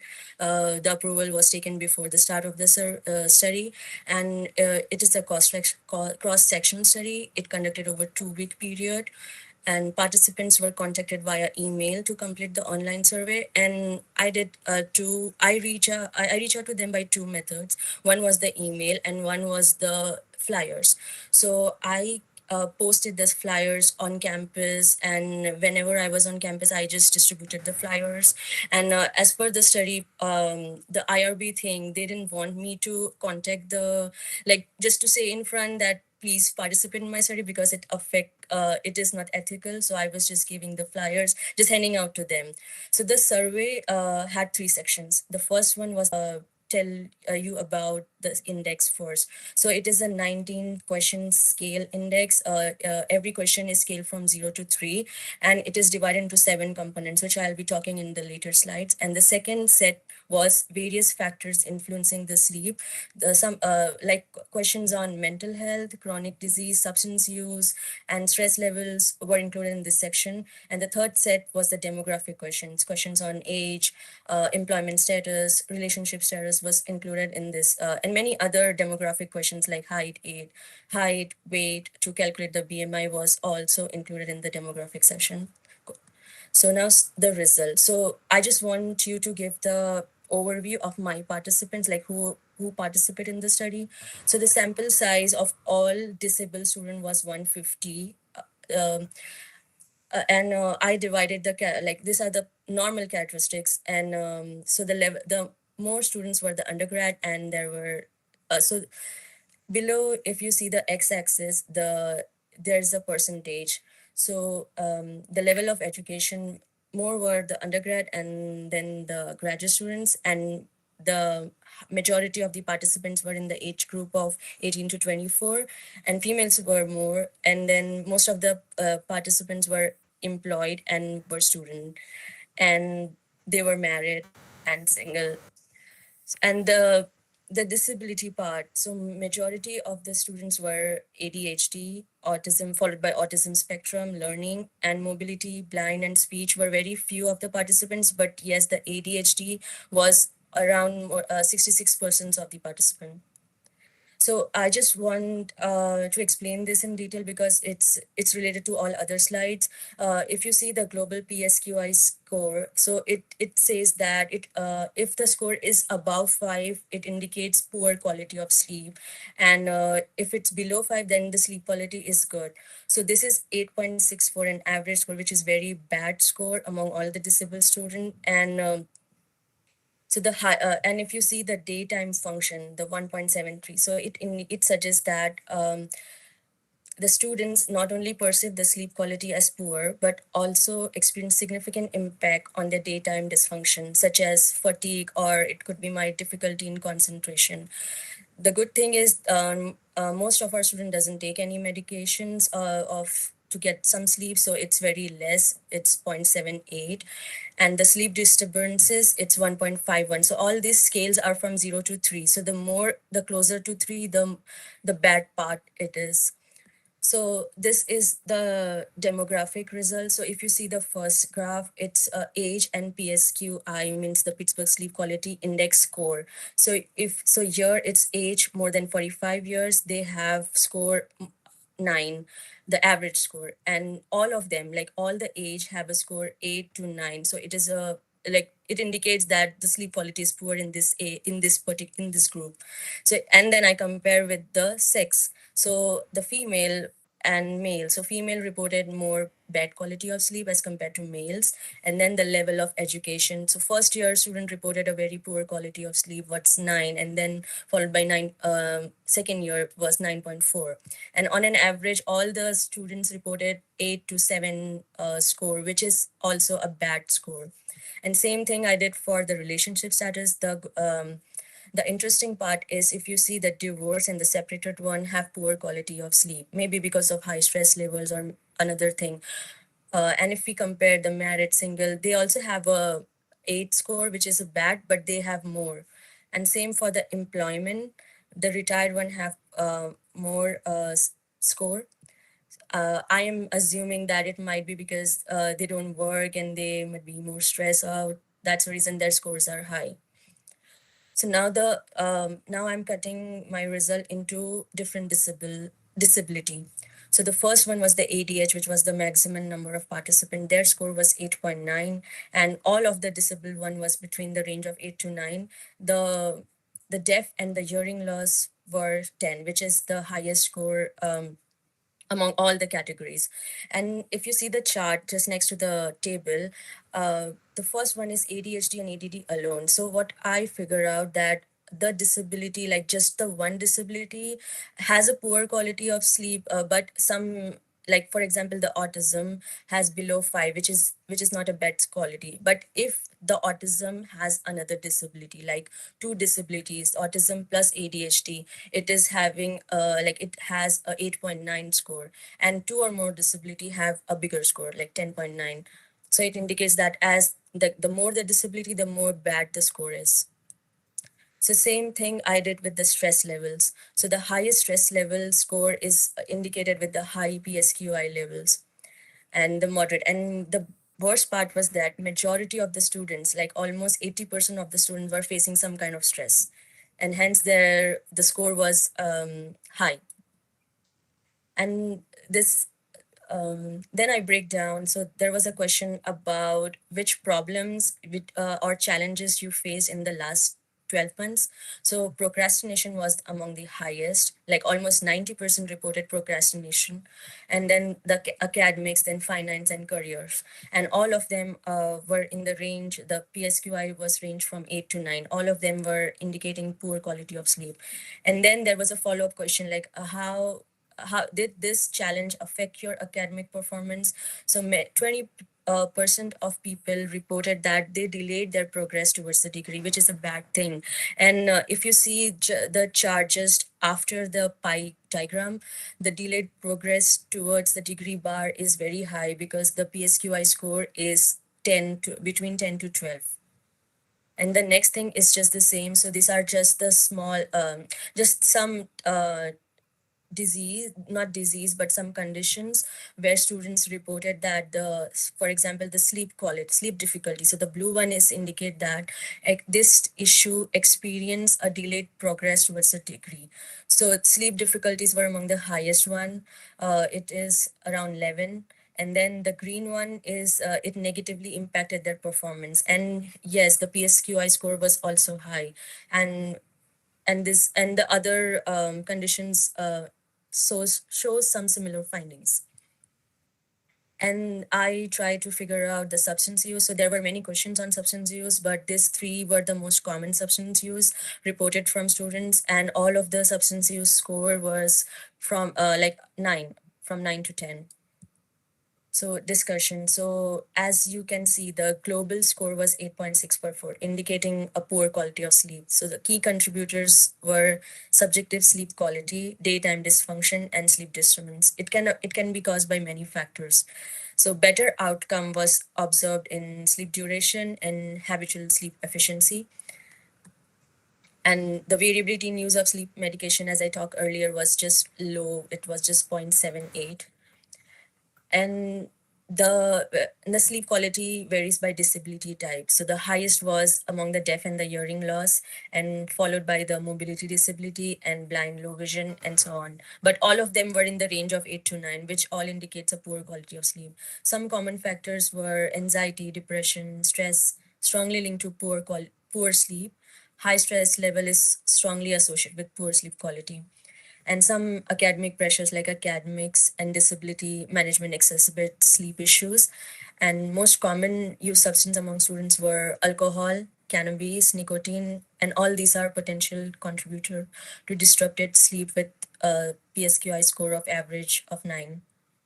So conclusion is this study highlights that poor sleep quality is common and pressing issue among disabled students with notable variability across disability types. Elevated scores in components like daytime dysfunction suggest that poor sleep significantly hampers academic performance and quality of life. Common factors like mental health, academic challenge, and environmental barriers were among the commonest factor affecting the sleep quality. And so the multifactorial nature of sleep challenges among disabled students demands a holistic approach, combining mental health support, accessibility improvements, and personalized intervention. So future direction is we should think about some tailored intervention for this vulnerable population, like some disability specific resources, some second sensory friendly housing or mobility aids. And we could just integrate the counseling services to address sleep and mental health a concurrency. And some policies should be there on campus to improve the sleep of all the students, not even disabled one, all the students. So future research. So this study did not address the circadian rhythm and physical activity and work shift questionnaire. So future research is needed to explore these factors too, because this would also linked with poor sleep quality. Now, what was my limitation? So the limitation would be definitely the barriers, because this study focused on the mental health part and the chronic conditions and the sleep quality. It doesn't focus on the circadian rhythm, the working environment, or the diet or the physical activities. So as sleep is a multifactorial issue, so I think that this factor should also be included in future studies, or maybe I will do a modified version in fall and I will include these questions. The second second thing, that it was a self-reported data, so it heavily relies on self-reported measures such as surveys. This might have introduced a potential bias, including the underreporting or over-reporting of factors. And so conducting that, this was one of the challenge, because when I thought of this population, I was thinking that IRB won't approve, and if it approve, it would be very difficult to contact the students. So that's the reason I took all the general NEIU students, and luckily I got a good number of these students participating in the survey. But this is still a barrier, and the sample size was limited to the population of disabled students at one university. If I think, if I want to like grasp more knowledge and more research, future research should focus on different university of with this population, so we can get a good number of sample size. And I would like to acknowledge Dr. Ejike for giving us the opportunity. And right now, like, this is almost like my independent research, and I started from scratch, and I'm here. And this study was successful. I got so many number of participants, and I would like to thanks to all the participants who participate in the study, and the Luke, the SCSC advisor. He supported me with fundings, like he provided some SCSC t-shirt to provide as a raffle, and the NEIU Restream for offering valuable insights during the data analysis phase. And here are the references. And thank you. All right. Wow. All right. So let's start. Where do we start? All right. So you did this under 15 minutes, right? But Under 15? Yeah, under 15. Like it's 20. Yeah, it was 15 minutes. So you would have 20. Oh, I want to say this. So I want you to open up your slides. I want to go through some things. Okay. Right. It's here and the slides. And because I was taking some notes. Now the background. Okay, so the second slide. The method. No, the second slide, number 2 slide, right? Okay. Yeah, it's neither here nor there. You can put it in. I'm just saying, because you had to start telling them this is what you're going to do. So that's already time you're taking from your, so you can actually put it there, or you can take it out. You can leave the outline for the class, like the MPH class, because you going in to explain the outline is taking out minutes that you used to you would need to explain other slides, right? So I don't think it's really necessary, right? But you can just, the first slide, we've already, can you click on the first slide first? Click on the first slide, okay? Yeah, so you've said what you want, then you can go in and say, I will start with the background. You can say, and then just go straight to, because when you go to outline, this is what I'm going to do, you're already, 1 minute is going to go on that, right? So if you want to cut back, all right? And also, because like me, as I say, I talk pretty fast when I want to get information out. And I also have an accent, language barrier, and all what crazy going on with me. Like, I like to, like, the fewer the number of slides I have, the better, so that per slide I'm able to pace myself and talk, right? That so they can understand. So it's not like if I am just hurrying through, I must get through my 17 slides. And then, like, you don't know whether, when they say questions and people don't have questions, you don't know whether they're not having questions because they didn't understand what you delivered, or they don't have questions because they just don't have questions. So it could be two things. Right. Okay. So for the third slide, that's your background slide. Okay. So for the background slide, now it's up to you. You can actually choose to just give us 3. You mustn't make it 4. Okay. Because it's really like you're going to still do the background you're going to still, like, it's background information you're giving. So you can choose the number of, except you feel that each point in the background is important, because you are the one that controls what you want to share with the audience. Right. That's just have it at the back for everybody present. You're the one that controls what you want to share with the audience. So for you, the background, I can see that the background is a bit, the text is small because there's a lot of information there. So you can actually say, okay, I want to share only 3 background stress Okay. on 3. I wasn't put 4 in there. Or you can say I want to stress on 2. They don't Okay. know whether that's the only 2 that is in the study. These people don't know Yeah. anything. They just know that they're not so averse, or not averse, but they're not so equipped with knowledge concerning the sleep study. You're the one that is equipped with the knowledge. Right. So you're the one that toes the line. Like, you decide what you want to do and what information you want to share. So you can say, I just want to share only 3, and Okay. then emphasize on 3. Okay. You don't need to give them 4. That's Okay. another thing. Then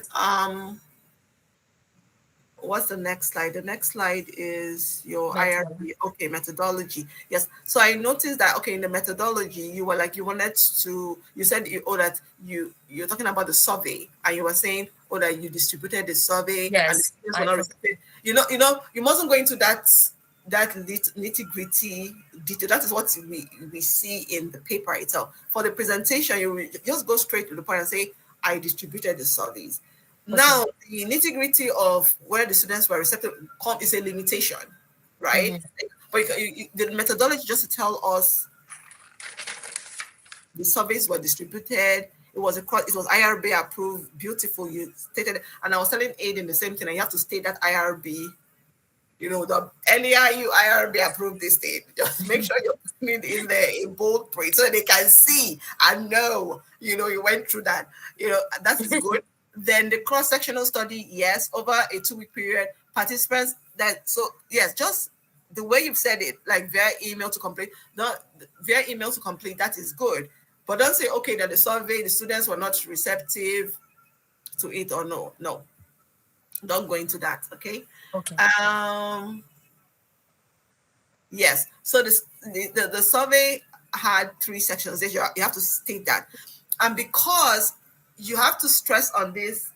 Okay, so when you're talking about the survey had 3 sections, you say, okay, the survey had 3 sections, and then you say the Pittsburgh Sleep Quality Index. Now, you're going to stress on, you say, okay, 3 sections, the PSQI, the various factors influencing sleep, and the sets of it.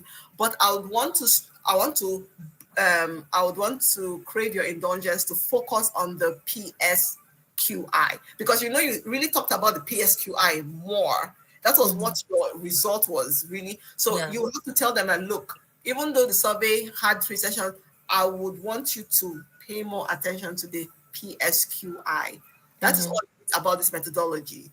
You're done with the methodology slide. Then the next methods, results. I think I put the results, right? Okay, so for this result, I don't know how big it's going to look on the projection, but I think it's a bit big. Each discuss or talk about the significant data on each result. Just the significant data, just the significant. Don't go into the because people start getting a bit maybe overwhelmed, because when it comes to results, if you're talking about the significant and the non-significant, people start getting overwhelmed. So just only focus on the significant when it comes to the age. Okay, the one that was significant with the age, or the one that was significant with what disability was significant. So just because they can see the other ones, but you want to stress on the ones that were significant with the results. Then, okay, I think that is basically it, if I'm not wrong.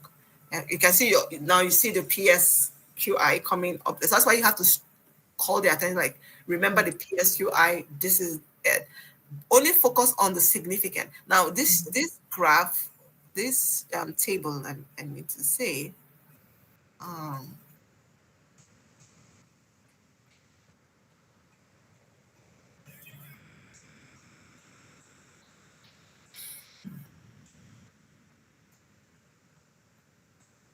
all right, this is okay. This is okay. Then the next slide, let me see.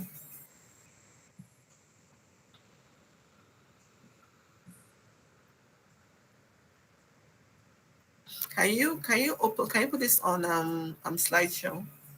Yeah.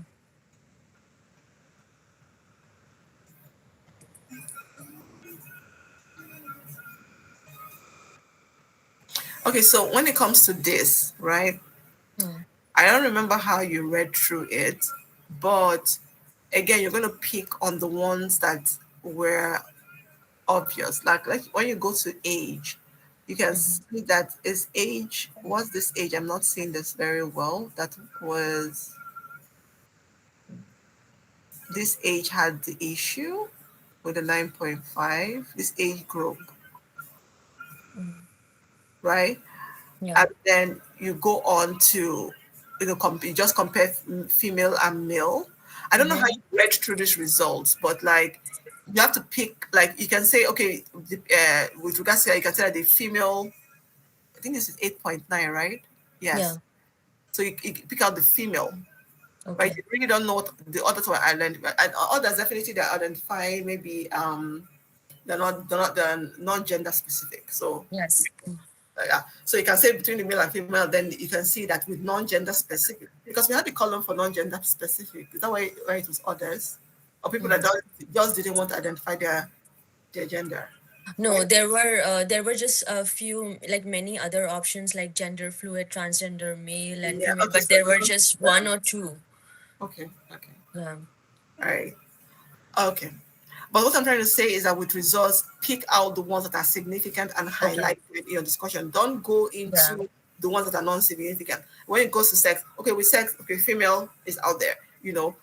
When it comes to, I don't know whether they're going to give you guys a something to, but you will use the mouse on the laptop there because Yeah. there's going to be a laptop, and always have I did it for the student last year. Always have a Mm-hmm. narration box, right? Okay. So that you're talking through the narration box sometimes, they're not going to see your narration box. You're the one only going to see your narration box. So always Mm-hmm. have something in your narration so that you have something to, so always point out the significant one, like even the employment state and the retired stuck out. So just discuss, point out the significant. That's what I want to say about the results, because you have a Mm-hmm. lot of results and this type of thing can make people looking at it a bit overwhelmed. So just make sure you go straight to what is significant with the results. All right. Um, what was the next one? No. I think that's basically it. What else again? You had after results, you had what? You see, okay, you still have the results. Mm.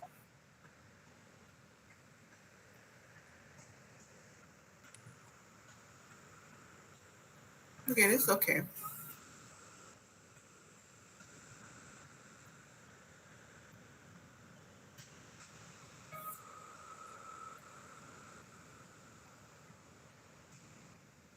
Another thing again is Yeah. I understand why because you have so much information, you're trying to Yeah. condense to those. You have so much information, trying to condense it into the PowerPoint slides. So what I would say is, right, you mustn't literally read off everything you put on the PowerPoint slide, right? You mustn't, like with the limitations. Now you can say, you can say self-reported data. you know, you mustn't read up the study relies heavily on self-reported measures such as surveys. This introduces no, because people are already reading it. People are Yeah. going to read. So just kind of give a summarized, don't kind of like read it, except because you have a lot of information, even compared to Aiden's own. Aiden's own is a bit more succinct Mm-hmm. information that he picked compared to I know the information you gathered. It was 500 and something, right? Yeah. Respondents Yeah. or something.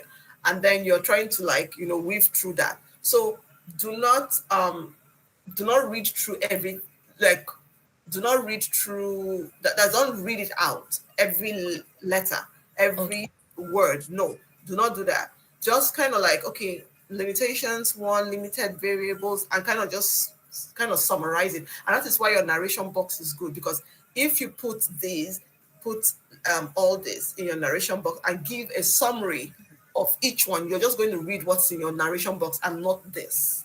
Okay. So should I add this on the slide or just the like key points and then talk about it? No, leave this what's Okay. on the slide, but in your narration box, Okay. the key points. Okay. And that's what you're going to talk about. You're going to talk about what's in your narration box, because when you're presenting, you're going to see your narration box, and this is what everybody's going to see. People are not going to see what's in your narration box. So Right. you're going to be talking from your narration box, and they'll be seeing this. You don't need to, what I'm trying to say is that you don't need to read it out, because Right. they're going to be looking at it. They're going to sit and be reading it for themselves, but you're going to give them a summary of the limitations, right? Okay. So anyone have any questions for Sana? Sana's one is a very interesting study. Collected like, oh my goodness. Thank God we collected, like, I was even surprised that you could collect that amount of, Yeah. you know. So I I know have one our concern was like, we're not going to get people with disabilities. disability. And Yeah. suddenly, surprisingly, we had it.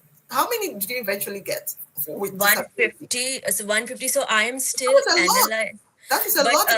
the Yeah. good part, I reach out to the student disability because I was curious to know how many students are enrolled in this semester, and I wanted to compare this one which I received. So it was almost similar. Really? Yeah, it was That almost is good. similar. That So is I didn't calculate, but the ADHD one was very accurate. So it was more, in fact. So those students just registered with the disability service was 78, but in my survey I received 99 responses from the ADHD, and the disables office have less, 78 students, because they do, because this some is students. interest. This is Yes. interesting because and it's ADHD that's the issue. That the other forms of disability. But I wanted to say something even about disability, because most students, I know I get these accommodation letters. Now students Yes. coming with come from Yes. Office of Disability, and sometimes those accommodation letters are dated. Like what I mean by dated, they're like 2016, 2017, and I'm like, why are you holding an accommodation letter of 2017 in 2024? Yeah. I know that there's some disabilities that are like fixed, but there's some disabilities that evolve too, depending on if it's that it has been diagnosed and if you're on treatment and medication and all those things. So, but another thing is that people can claim to have ADHD. Is it diagnosed? Because Yes. ADHD is a medical diagnosis. Somebody has to actually diagnose you as having ADHD, and there are medications. People are on medications for ADHD. So that's another thing, because psychiatry, psychology, they kind of they say it's a fine line. Yeah. There's some people are like, oh, I have ADHD and everything. I'm like, okay. Thank you, Aiden. Thank you, Aiden. Thank you. Thank you. And also I wanted to ask, for our study was the total number was 536. So should I mention that because I didn't mention that anywhere in the slide. Is it okay to talk It has to about be it? there in the number of participants. Okay. But you narrowed it down to participants 150. with disability. Yeah. So you have to say the total number, then the ones with disability. It has to be there Okay. in the results. Okay. In the results. I don't know where you're going to put it. Well, let me see what your results slide, as in the first results slide looked like. I thought you broke it down. Yeah. 1 second.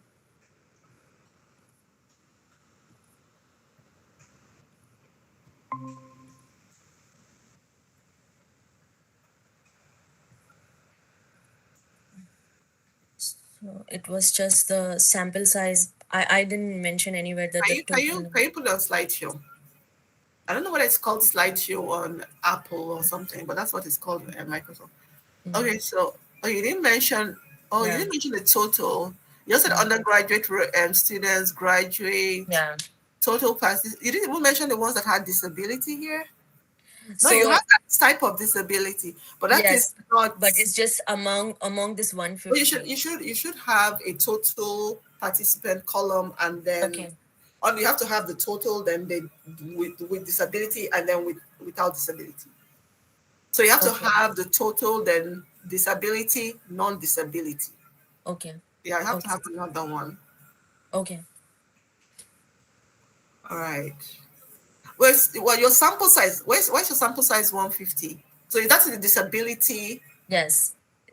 That's just Okay, the only so that is disability. the result you're showing. That's the sample, the Yes. disability. Yes.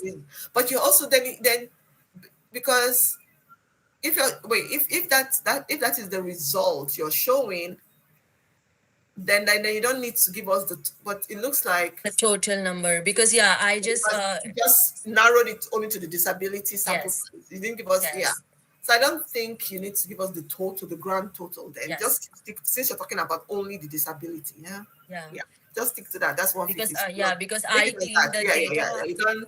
You don't know, because if it were to be study of students, and Yeah. then you're like, okay, disability and non-disability, but this one you're focused on disability, so the sample Right. size is 150. So keep it at that. Yeah, you don't need to give us the total. Yeah, yeah. So, any questions for Sana? And Sana, do you have any questions too? Because Yeah, last question. I mentioned that I didn't get it. Like maybe I just missed your words. So you said that I mentioned that in the methods that I hand out those flyers. So is it okay to tell this or just not? Because there was just 30 participants who responded from the flyers, and I don't know whether they were the disabled one or not. no, just say that you distributed surveys and leave it at that. Yes. Don't even Yes. go into Okay. handing out flyers or I just use the umbrella word. I distributed flyers. I mean, I distributed surveys. Not Yeah. so Maybe distribution let's can just be online, it can be hand. Even I stuck one of your flyers in my in my office. I saw it actually. I saw it on campus towards if you're okay. walking towards before you go down to the refectory, right? Like Okay. it was out there just lying around. Like they put it on. They put it on those those seats that students sit on beside the bookshop. The Yeah. bookshop and the the Yeah. bookshop, I the Eagles distributed bookshop almost. area, like those seats that the commons area where students sit. And I just saw it lying out. I was like, isn't this Sana's flyer? These students are not using it. I just took it with me and put it in my office. So like just say surveys were distributed. Keep it simple. Yeah. Yeah. They need to So ask how was your survey distributed? If somebody has a question, keep the details to yourself. So if somebody has a question, then you can now share the details. If oh, so you said surveys, how were your surveys? Like you tell them, oh, I use Qualtrics. I also use the student disability. I also okay. use flyers. You give them the details they want. Yeah. So So keep the details to yourself. so instead of adding that word that the survey was distributed online via email, I should just Yeah. remove that. Yeah. Just put surveys were distributed. Okay. And then Okay. if they now have the question about Yeah. how, then you now tell them email and all those details. Keep the Okay. details to yourself. I'm telling you, some people are not even concerned. People that will be there will be like, okay, what is it about this study? You tell them what you want your study to be Yeah. about. Keep that in the back of your mind. You tell them what you want your study to be about. All Okay. right. So yes, surveys were distributed. Simple and to the point. Mhm. Yeah, that distribution was, okay. So did you finally do the raffle? Yes. Oh, you did. Yes. It's Oh, like the conducting the study was another challenge, and I analysis know. another challenge. Everything is such another challenge. I am literally giving almost 6 to 7 hours per day to this study. And Sana, we wanted to put this study in to get a proposal for a grant or something. Not a grant, but funding. Yeah, yeah, I don't yeah. know how we just got that. Look, I was thinking you were going to send a proposal and then I'll read through it and then we I can. sent you a link and you said that let me go through it and then I'll reach out to you. Told that in email because I shared that with you and and I asked you to meet. So you said that That let was me for just that was for APHA. no, there was this proposal. Yeah, But that's you talk okay. about yeah, and I was like, okay, give me. I think I'll say, okay, I'll review it, and then we'll Yes, have a draft or something that we're going to send out. Or look, there were a lot of moving parts with this study. There that's were a lot okay. of Yeah, moving parts, like, yeah, but it's still a good study. We I'm also thinking that we have to condense it into a manuscript, to yes, submit it. We have to submit. yes, We have to submit yes, into a journal. We have yes. to condense it into a manuscript. And I'm Let's just going get, to the maybe that's what yeah. we're going to do this summer. We'll condense it into a manuscript. We have to get Yes, it into a journal. yeah, Yes, so we have to do that. Yeah. Mhm. yeah, We'll condense the paper into a manuscript. yeah.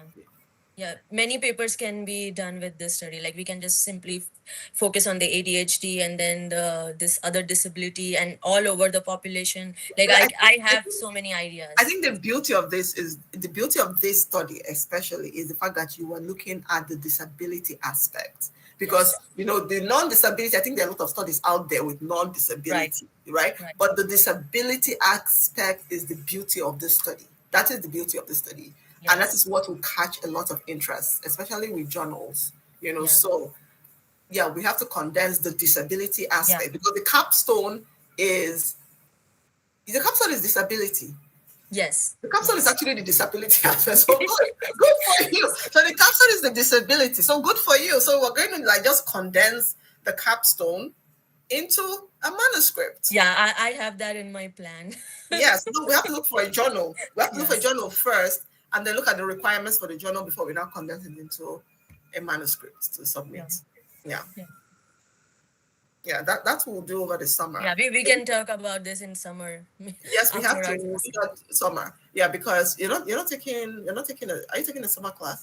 No, I'm taking summer off because it's a lot for me. I was planning to take internship and I was like, no, Well, have my you finished? Have you parents. finished your electives? Yes, I'm done with my Okay, finished. You're lectures. done with your electives. Did Yes. you do global health with me? No. So, what electives did you take? I take counseling and I took cancer biology because it was forced to me because the Who electives forced it? because the like when I came in my first year they told me that it has to be on campus one and you has to take an elective on campus, so I took the counseling one. It was 4 hours class every week. And then in the next spring Wait, 4 hours of sitting in class?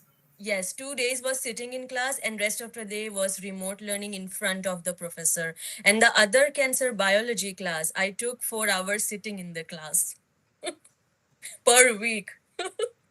And no, I didn't wanted to take both of those class, but as per the international policy, they were like they told me that Because you that have was to your take. start. Yeah, but that was your start semester. Yes, If summer is your start semester, then you have to take two classes, yes, and it has one class has to be face to face. I don't think the second class has to be face to face, but yes, you must take two classes, and one class has to be face to face. yeah. So I Yeah, just and the had to global like health class is online. Yeah. yeah.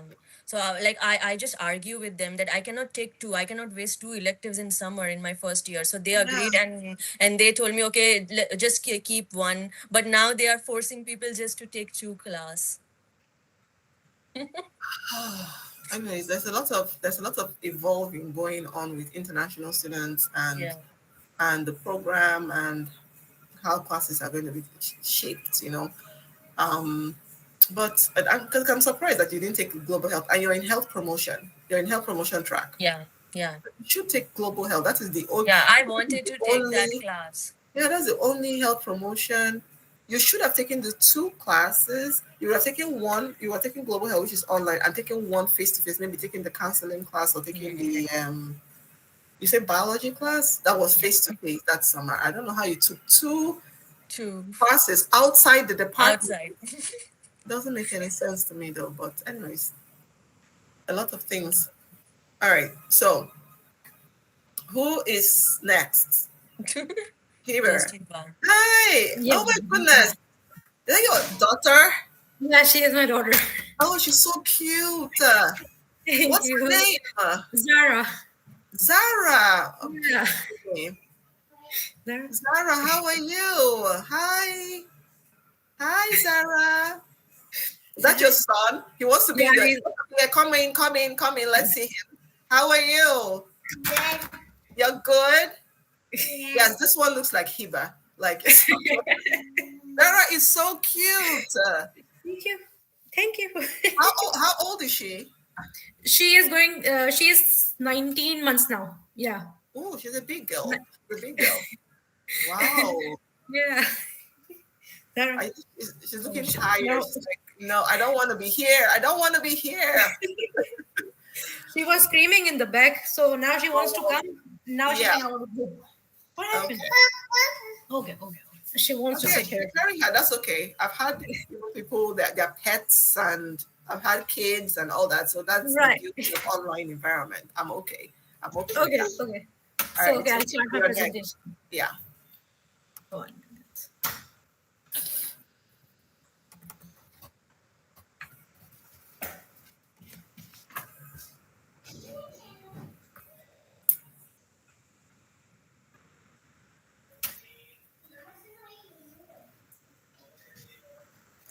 Is it shared? No, click on the box, the rectangular box with the upward arrow.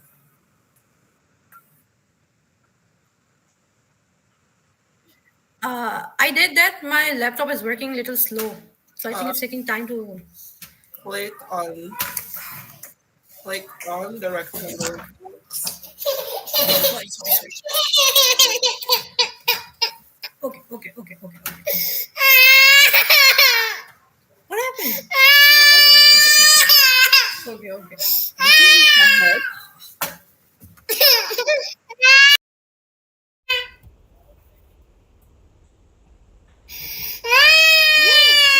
You want to go talk to his father?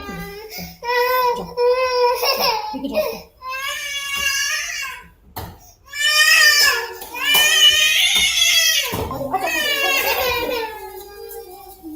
Okay. It's coming now, right? Yes. Yeah.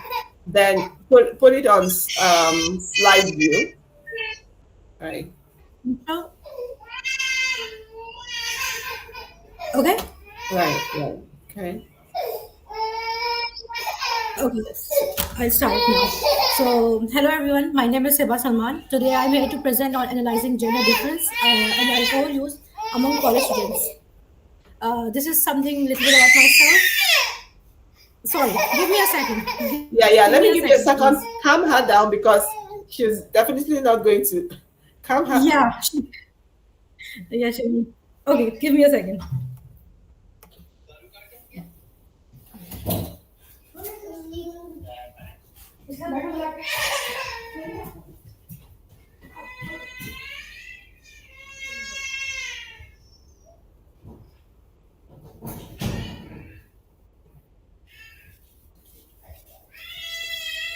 Yeah. No, calm. No, she's not calm. You can go calm her down. Are you? Are you? I can hear It'll her take voice. time. Is she No, calm? she is better, I think now. Are you She's, sure? yeah, no.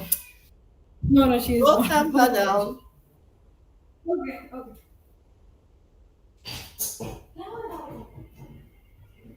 Okay.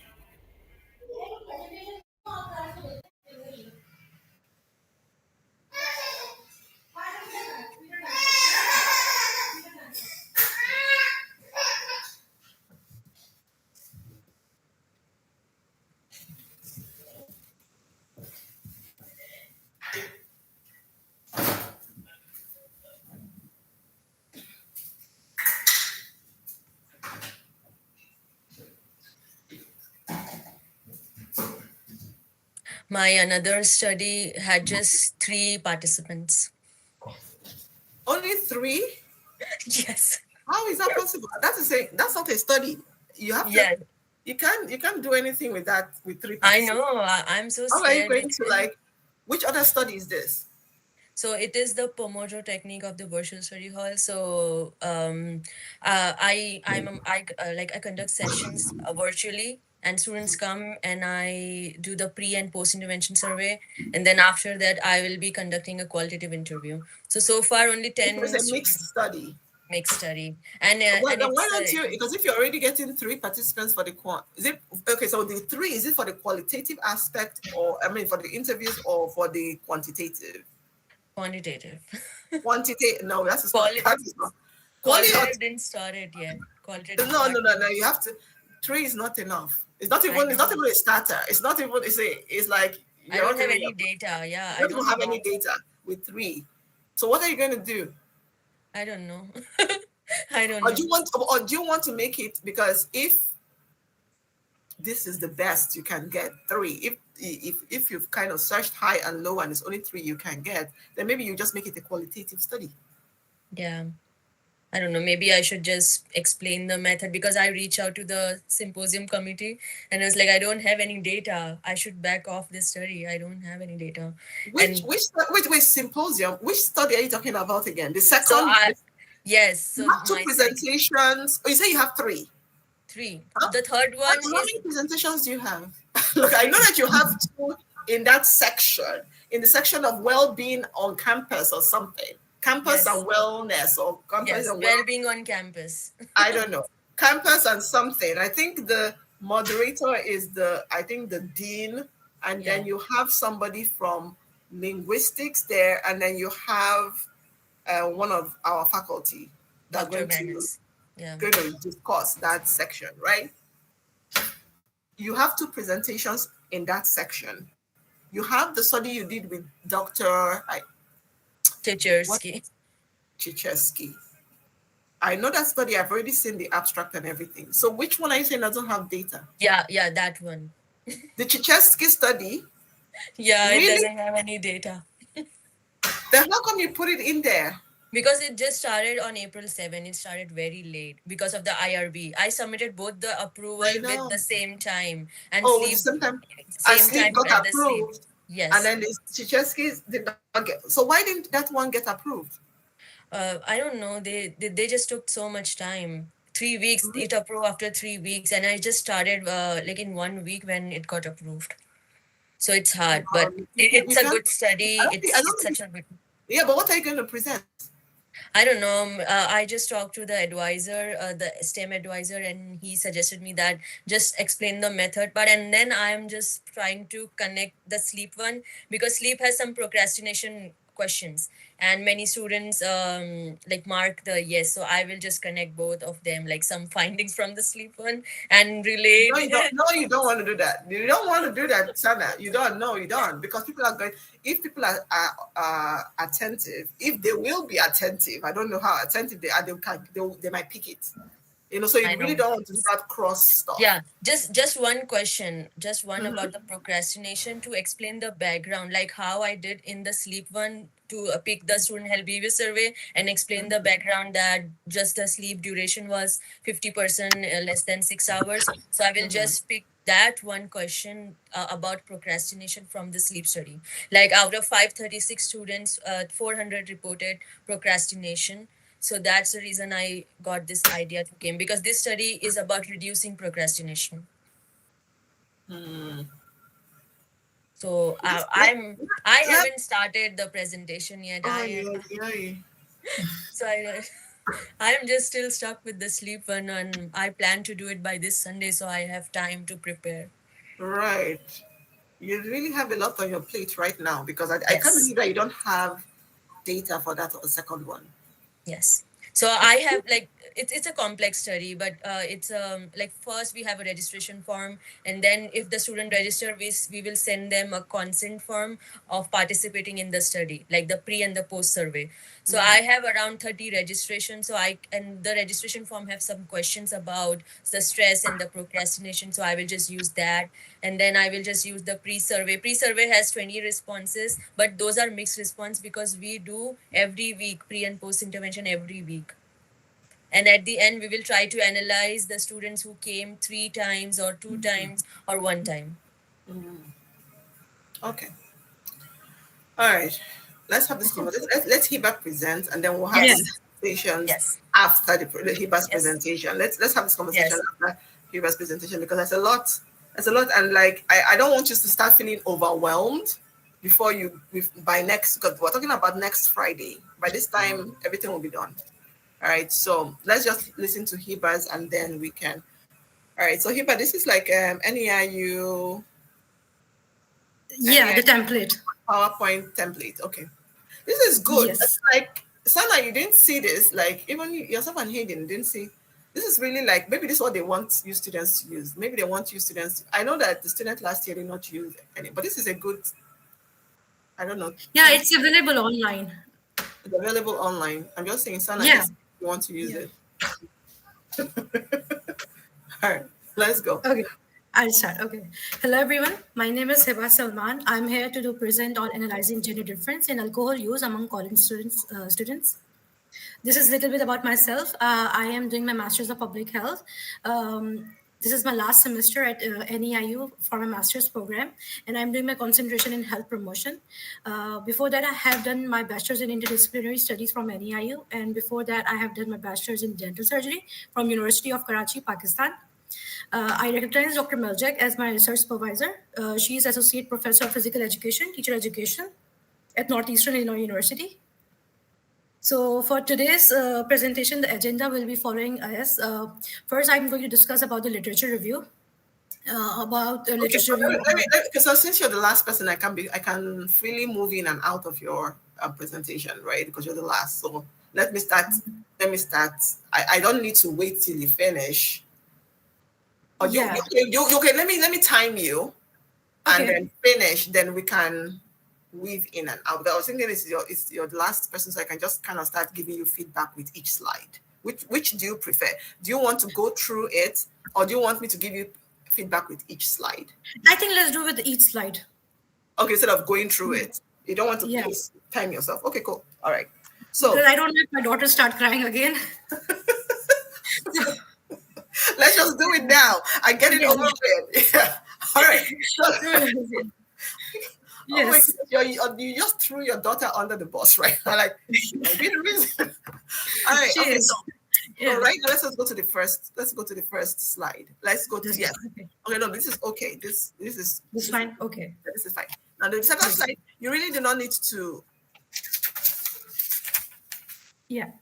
I don't know whether this is necessary. That this introduction is necessary because you're going to introduce yourself. As in telling us your bachelor's degree in this and bachelor's degree in that. Like, I don't really think it's necessary. Like, because Okay. when you're going to say my name is Hiba before you start your presentation, you're going to introduce yourself. You're a master's, you're a graduate student in this program. So like, but if you want to do an introduction, you can put it in there. But like saying, okay, I have a master's in it and a bachelor's in this. Right. I really don't know. Okay. And also, Okay. you've already put Maljak in your introduction, your first slide. So kind of like repeating her again Right. is a bit redundant. Like you want to buy time for the main gist of your study. Okay. You don't really Okay. want to dwell on, I'll call minutiae, right? So because you're going to introduce yourself. Now the first slide, go to the first slide, right? Okay. Yeah. This is your first slide. So in it, you can keep this and say, my name is Hiba. Right. I am a master's student in this, and I've completed, I'm about to complete my master's in MPH in this. My faculty advisor is this. And you move on to your next slide. Oh, okay. And to have But a to separate be- slide, say, oh, I have the list. No. Everybody to knows hear. Dr. Maljak is, and like, so you to go back and say, so that's number one. Then agenda, I corrected agenda or outline. First of all, your agenda is even off in a way because your agenda cannot just start with literature review. Don't you have a background? You should have like an overview or a background or an introduction, right? Okay. Before you even go Okay. to review of the literature, you must always have an introduction or an overview or a background. Okay. Yes, yeah. Okay. So before you go to is agenda necessary? No, I told Sana her outline wasn't really necessary. I said from the intro, the first slide, I introduce yourself because Right. that's like with that first slide, you keep it there and say, my name is Hiba. I am a graduate student. I'm going to be graduating my Yeah. this summer. My faculty advisor is this. My study is this, and then you move on to I want to Okay. introduce the study or give you a background of the study or give you an overview of the study. That's how you move, right? Got it. Okay. Yeah. Okay. Makes sense. Yeah. Okay. And then you want me to first explain my background and then come to the outline, to the agenda, right? As in the background of the study. But when you say explain your Background of background, the you know, background as in like your academic background. I mean Yeah, background yeah. of the study. Yeah, overview. Yes, yes. Got it. Yeah. Okay. Okay. So you have to have a slide that has background or Right. overview or introduction. You can't just Mm. fly straight into literature review. No, Okay. no. You Okay. have to have, Got yes, it. yeah. Okay. Got it. Got it. Okay. So now I'll continue from here. Right. The research I have done on substance use, alcohol use and gender, and sorry. You see, that is why it's also that is good Yeah. that you're doing this, because that is also why you need to have a narration box. I don't know Is what there? you guys. I don't know what Sorry. PowerPoint, Microsoft. For those that use Microsoft, I love everything Microsoft and Android. It's there in PowerPoint. There's a narration box where you can type in your thoughts on what you want to say, and then when you're doing the presentation, you can see what you typed in, what you want to say. People will only see your slide. They can't see what you typed in and what you want to say. So you talk about what you typed in, what you want to say. You don't necessarily have to Right. talk about the slide, right? Because right now, if I were to do this, like, and I have this slide, my narration Mhm. box will say, now today's agenda will touch briefly. It will be typed in my narration. Today's agenda will touch briefly on the background of my study, some literature review, the methodology that was used, and next step for future research. You see, Okay. straight to the point. Right. I'll type that in my narration box. Okay. What everybody will be seeing will be this agenda and all this. For me, I wouldn't. There's no need for Mhm. agenda. This slide agenda, but as I told Sana, there's no need for the outline slide. But if you want to do it and you want to talk about it, then you have to have a narration box that says today's agenda would touch briefly on the background of the study, some literature review, the methodology that was used, and next steps for future research. That's it, and you move on. Got it. Okay. Right. Okay. So that would be in. And you see, as I said, your agenda just can't just start with literature review. You have to have an introduction on overview or Yeah. background. All right. Right. Like overall about the study, and then come to the agenda. Hmm? Like overall about my study, as a background, like overall about my study, what's like the presentation about, and then I come to the agenda, that what I'm No, going to this present today. the agenda starts with the overall about your study. That's what I'm saying. Okay. That this slide is off. That the bullet point cannot just start with the bullet point must start with background. Then the next bullet point should be literature review. Oh, okay. Mm-hmm. Does this agenda, the bullet, because I can't use my mouse, you're presenting. The bullet point Yeah. starts, your Like this. agenda, your bullet point starts with literature review, right? Yeah. Yeah. But it shouldn't start with literature review. You should have a bullet point above literature review that says background or Oh, overview or okay. introduction. That bullet Right. point, introduction, then the next bullet point, research, then the next bullet point, methods, and then the next bullet point, next steps. That is it. Oh, okay. On Got this, it. Got it. that's if you want to have this agenda slide. If you want, Okay. right. Got it. Okay. So should I start it from now here again? Yeah, you can start. Yeah. Okay, Yeah. so okay. So today I'll be presenting about the literature review which I have done on substance use, alcohol use in college, and alcohol and gender. Then I'll come to the method part where we have collected the data from one of the college in the it's located in the Chicago. We have taken the data from them, and right now we are in the process of analyzing it. And through this presentation, I'll be telling about the next steps of my project. All right. So you see, right? Right. Yeah. Instead of having to have done that, you would have saved time by moving from your first slide. Okay, so let's go back to your first slide. Yeah, like this one. You will move from this is your intro. The title of my the title of my research is this. My name is the Sana. What am I supposed to Right. say? Your name is Hiba. Like, Sana, let me go. My name is Hiba. You talk about okay, you're graduated and everything. My faculty advisor was that, and then you move on to saying now I'm going to I'll give you a brief overview of the study. Okay. Now the overview of the study should be your next slide. Overview. Okay. Yeah. You should just go. And now I'm going to give you a brief overview. You shouldn't even have an agenda because you're talking your agenda. You're telling us now. You're going into okay. I'm going to tell you about my methods. No, you don't need to because you're going to go to methods and tell us about your methods. So why tell us about the Right. methods now? You get like it's been a bit redundant. That's what I'm trying to say. Okay. Take Okay. off. So, sorry. Yeah, as in like, look. Okay, let me give you an example. Right. Okay, so for me in class, right? For me, whenever I'm doing class with you guys, I always have an agenda slide, right? Right. I have an agenda slide because I want to tell you people what I'm going to do in Right. class so that you guys know what we're going to discuss today. We're going to touch on previous assignments and all that. I'm just doing it because I want to give you guys some form of structure. For Right. you can have that if you know you have the time to explain it. But to me, it feels like you're running through stuff. So instead of running through stuff, just go from the title. Then you say, I will now move on to giving you a brief background. And then you give the background. But if you guys insist you must have that outline, then just say, okay, this is just a snippet. This is a snapshot of what I will be discussing. And then you move on.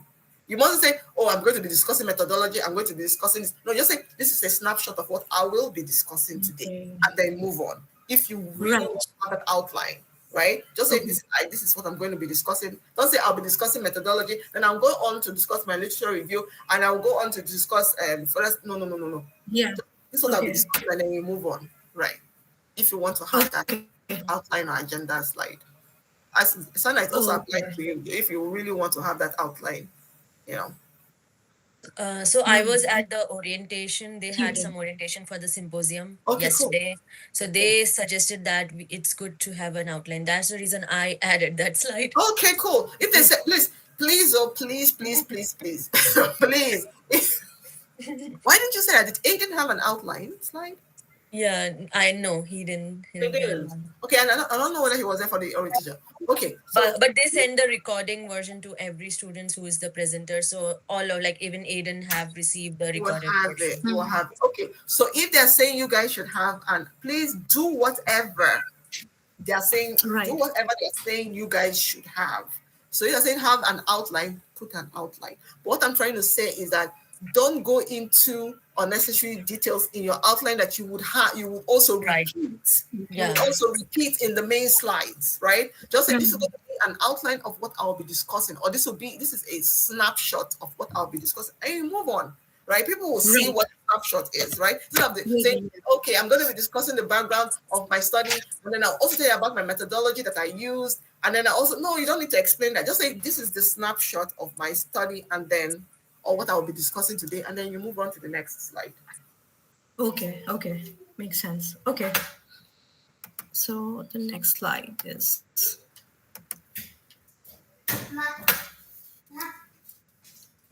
Okay, so now I'll be talking about the substance use literacy.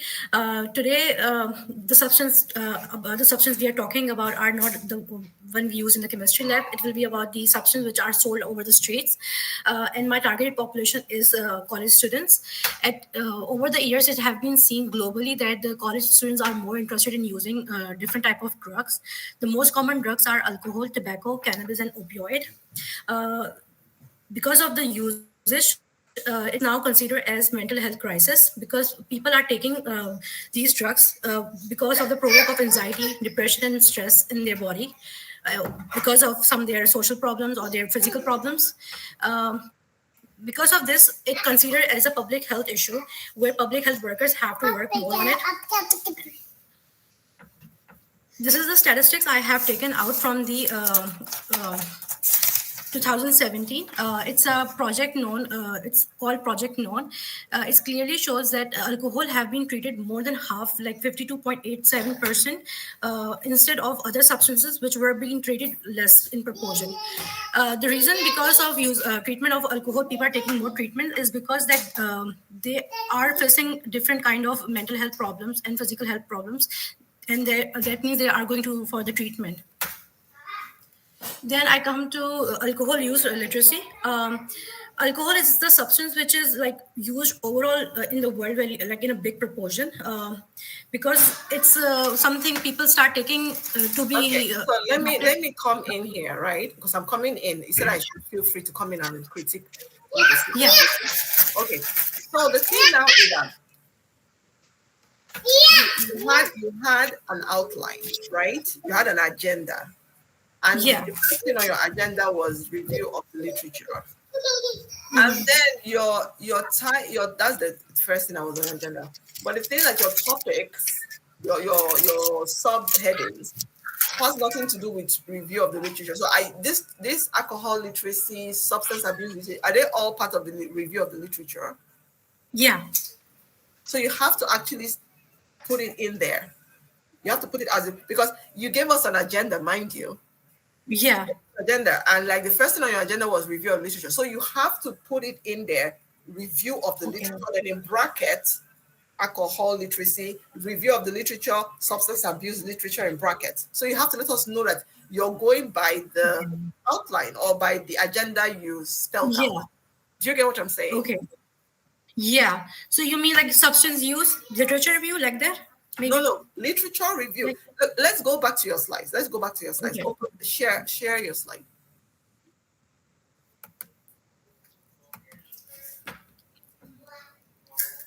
Yeah, like here.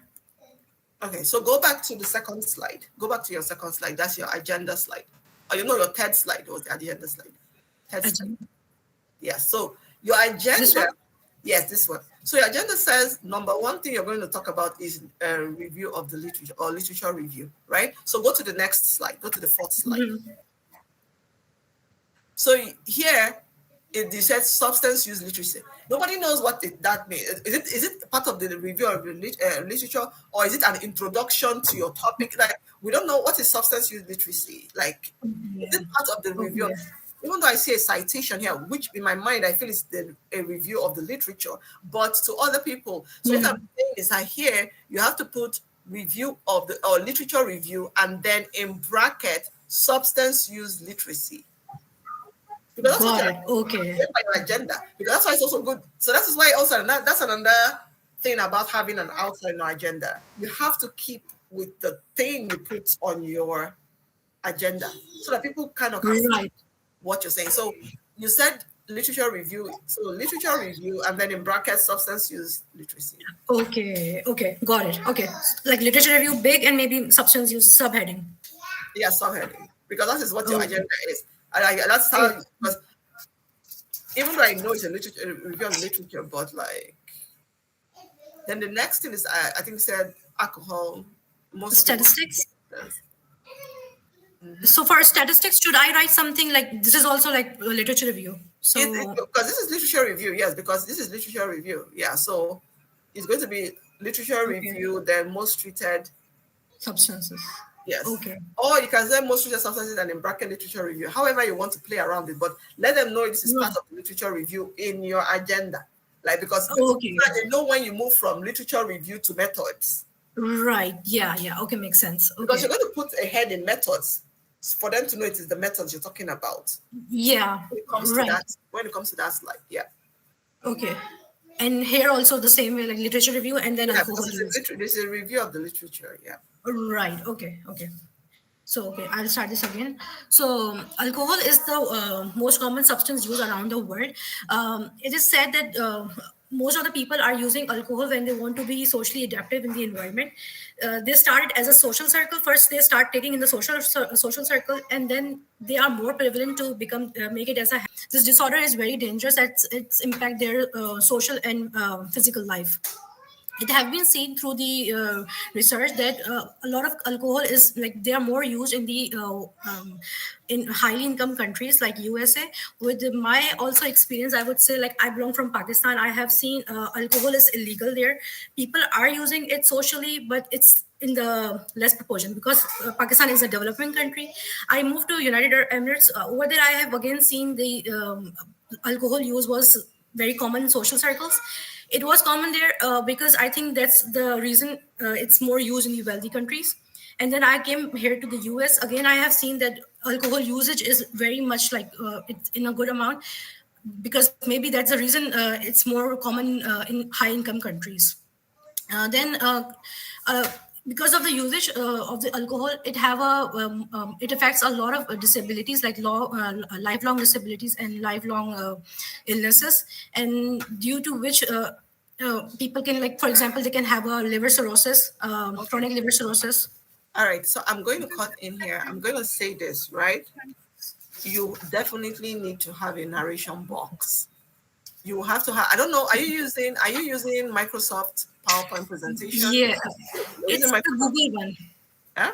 It's a Google, like the Yeah, Google. I don't think Google Slides, right? That's what it's called, right? Google Yeah, is Google Google Slides. Slides. Yes. Hmm. You have to have a narration box. Why I say this is because I feel that you are Yeah. you're saying this off your head, right? Yeah. You're saying all Yes. this off your head, and by the time you get in front of these people, you might start Right. missing some things, right? So you Okay. definitely need a narration box. Why Okay. I stress on this narration box is that you don't need to, you just read it. Okay. Just read. So those things that you want to say, type it out and then read the narration. Right. Just read it because it will also help you pace yourself because you're reading something. So that's Right. Okay. alcohol and so it is a bit, so because if you're talking from your head, like I'm using myself as an example. When I'm talking, sometimes when I want to say something, coupled with Mhm. my accent, coupled with the fact I want to say it, I'm talking fast and everything, and people might not even understand. And I think they understand it, but they're like looking at me and like, Okay. so I always use, especially with conferences, I always use narration box. That is very helpful. And I've seen people use narration box in conferences. They just read what they put in the narration box. And Oh. what they put is not what is on the slide. They put what they want to tell you about the slide Okay. in the Okay. narration box. So what Right. you tell me about alcohol use literacy, put it in the narration box. What I will be seeing as the audience will be just this, but you'll be Okay. reading what you want, and it's better to read it because you pace yourself and be reading it, and to be clearer to read these things. I'm just saying this. I'm giving you guys some 2 cents. Yeah. Mhm. Okay. I also have an accent, and like I'm also I also have the same challenges that you all have. You all have. So like narration box is the best thing for you. Okay. If we're able to schedule an in-person next week, right?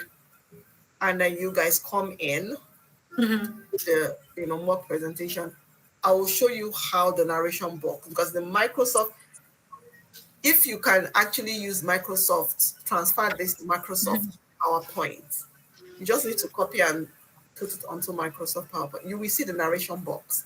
I don't know whether Um, I can share. Let me see whether I One can. second. It's very simple. We don't even have to copy it. When we go to the Google slide, when we go to the file, you can simply download as a Microsoft PowerPoint. Thank you. So Yeah. immediately you download that file, you will Yeah. see the narration box immediately below the slide. Each slide, type in what you want to say in that narration box. Then when you want to present, it will tell you how do you want to present. Do you want to present total? It will give you options, viewers point and everything. You click on the viewers point, it will open up your narration box and the slide. You will just need to be reading your narration, and you will take okay. your time, and you take your time Mhm. and your narration. My name is, if you, in the first slide, even with the first slide, you can type what you want to say in the narration. My name is Hiba. This I have a degree in this. So you can just be reading. My name is Hiba. This, I have. You just read what you put there. You don't need to, think Okay. on your, Remind myself.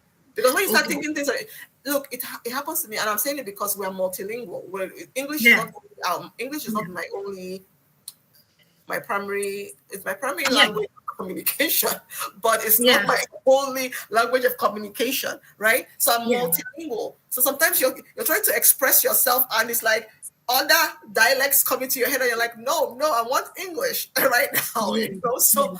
that is Mm. what I'm trying to tell you. I understand this issue, and narration box is the best Okay. solution. Microsoft PowerPoint did a good job with that, and I've used narration box Right. in presentations and I'm telling you that narration box is better for you right now. So Okay. type Okay. even with your first slide. My name is this. I'm going to be presenting it. Just it will show, and then we can do the mock presentation. Hopefully, by God's grace, next week. Next week. Yeah. Okay. Okay. I said I'm not Okay. that mock present because it's already a mock presentation, but I'm just telling you maybe to do it like come as like stand and talk. You know, then you see Right. the narration box and then you Yeah. see your slide. You will see the difference as in like whatever you want to say. Narration box is all about whatever you want to say about the slide, put it in there. Right. Right. Okay. I'm just going to look at just like, okay, alcohol use literacy, widely used substance. Okay, yeah, it's a widely common in wealthy countries. Yeah, makes sense. But you in the narration box, you're going to tell me, you're going to go into like, Okay. okay, the History. alcohol. I did a study. I actually went to the World Health Organization, and the World Health Organization says that alcohol use. You're typing it in there, so you're reading it in, saying it in out, right? Okay. The beauty of Okay. narration box. Okay. So yeah, I will do one thing. I will like write the narratives, and then I will practice in that way, like how I'm reading the narrative in front of people. Right. Narrative is what's coming Okay. from your head about the slide. Right. Yeah. Yeah. Right. Because I know I have a lot of things coming up when I'm Yeah, I talking, noticed. but I it's noticed that like you're kind of like trying to like, okay, what do I say? What don't I say? And all that. You don't need to do that. Just everything you want okay. to say, put it in the narration box. And then you can even edit the narration box to suit you. Right. You can edit whatever is in the narration box. But the slide Okay. is the slide. Everybody's going to see the slide. Right. They're not going to see the narration box. So you Yeah. can edit Okay. the narration box and it will suit you. So you're just there reading out your narration box. They're looking at the slide, but they're Right. reading out your narration box. Mhm. Got it. Got it. Okay. Okay. Now I'll go to the next slide. Okay. So with the NIH from the National Health Institute of Health, I have collected this data which shows clearly that full-time college students from the age group of 18 to 25, they start drinking alcohol almost like 50%, we can say 49.6% when they are like full-time students and they are in this bracket of age 18 to 25. Similarly, with the age group of 18 to 25 full-time students, they start having a binge drinking in the college level, which is the statistics shows 29.3%. Alcohol use in college literacy, as we can through the statistics we have an insight now that most of the college students are having like drinking habits when they're going to the college, and also they're leading to the binge drinking. How it's affecting their college life, when they start drinking or doing their heavy drinking, it start impacting their academic problems, like they start losing the focus on the education, they start getting absent from the classrooms. So technically they're like losing their focus in their education career. Also it start impacting their risky behaviors, like they have unsafe sex, they drive when they're drunk, or a lot of research have been evaluated that when they are like people are taking college students are taking alcohol, they have behavior issues, like they either have a like they have extremities of their emotions, like they are either very calm and that's impacting their social, like their families and their friends, or either they have another behavior issue, that is they being aggressive to their families and their friends. uh, because of that, if they start drinking in the college life, they are more prone to have a alcohol use disorder, which I already mentioned is something very dangerous as public health world. Now, if I'm talking about the alcohol and gender, in history, it have been seen that man is using more alcohol, but over the years, it have been seen that females starting using more alcohol too. So it's like the data is showing that it's becoming narrowing. The statistics is showing that it's becoming narrowing. The gap is narrowing, and female intake of alcohol will increase until the year of 2040. This is the statistics I have taken out from different literature reviews. It clearly shows that women rate of drinking is increasing from the year 2000 to 2016, which shows 6% of increase in just drinking habit, and it's decreasing in men 0.2%. While in binge drinking, it shows that it's in women it's increasing 14%, while in men it's just increasing 0.5%. Now coming to the consequences of alcohol use, alcohol is when like start people start taking it when they want to be in a social circle. First they start it as a casual thing, and then they are more prone to prone to have it as an addiction. Once they got addicted, they can easily go for the binge drinking. Binge drinking is something which they start taking alcohol, uncontrolled alcohol, in a short period of time. Once they are prone to binge drinking, alcohol have a high calorie rate, and that's something they can be like people who are taking more alcohol. They are mostly obese, so they are more prone to get obese. And obesity is something which is directly interrelated to diabetes. One person is like obese. Type 2 diabetes is very much like common in obesity. Uh, then there is a word drunkorexia. Drunkorexia is something when people are, because now in this, I would say over the years, people are more aware of calories intake. So what they start doing is they decrease their appetite, they decrease their food intake because they want to satisfy themselves with the increase of alcohol use. So this is a mental health issue, and this is have been seen that women is more into drunkorexia. Now I'm coming to the method overview. So the survey I have taken from the one of the college on the Chicago. It has been taken as a cross-sectional survey. It's a, quantitative survey, and it was approved by the Institution of Research Board. It was taken administered online through the application Qualtrics. The students who were taking the survey were undergraduate and graduate student of that current time. The survey was taken in 2024 in spring semester. So those whoever were enrolled during that time were taking the survey. So the survey was about different questions. They were go back to that slide. Go back to it. Yeah. So you said approved by IRB online survey. What does the online survey mean? Okay, the online survey was approved by IRB. Yeah, approved by IRB. And okay, then the online survey was approved. The study was approved by IRB because this was, you had to use human subjects. That's you actually used students on campus, right? That was your population, target population, right? Yeah, student population. Yeah. Yeah, you say approved by IRB. I don't think you need to put that online survey. Like, I'm like, yeah, they're going to ask you about the survey you're going to use. Ask Sana about that. They'll ask you about this thing. They're going to ask whether there's informed consent and all whatnot. So if you put IRB, everybody knows what the details of IRB approval entails. Yeah, so you don't need to put online survey in there because people are like wondering only the online survey that was approved. The study, if the study was approved, then they approved both the survey, the informed consent, everything that's with the human subject research. Yeah. Okay. So when you say cross-sectional, so what type of study is this? Because methodology has to do, you have to tell us what study it is, and then like definitely it's a quantitative, but you also have to spell it out, and then like use the cross-sectional survey. You were talking about. I thought you mentioned the name of the survey you used. No, I didn't mention the name of the study. You just crafted the survey yourself? No, it wasn't. The survey is already in existence or something. Like what you mean? I didn't understand. Like what I mean is, has the survey always been there? Like you just had to use a survey that was. This wasn't an original survey. Let me put it this way: you already had the survey somehow. Like the survey has been used before. You just used an existing survey. Is that what happened? Yeah, it's a survey which has. Yeah, it's a survey which have been implementing in NEIU in 2008.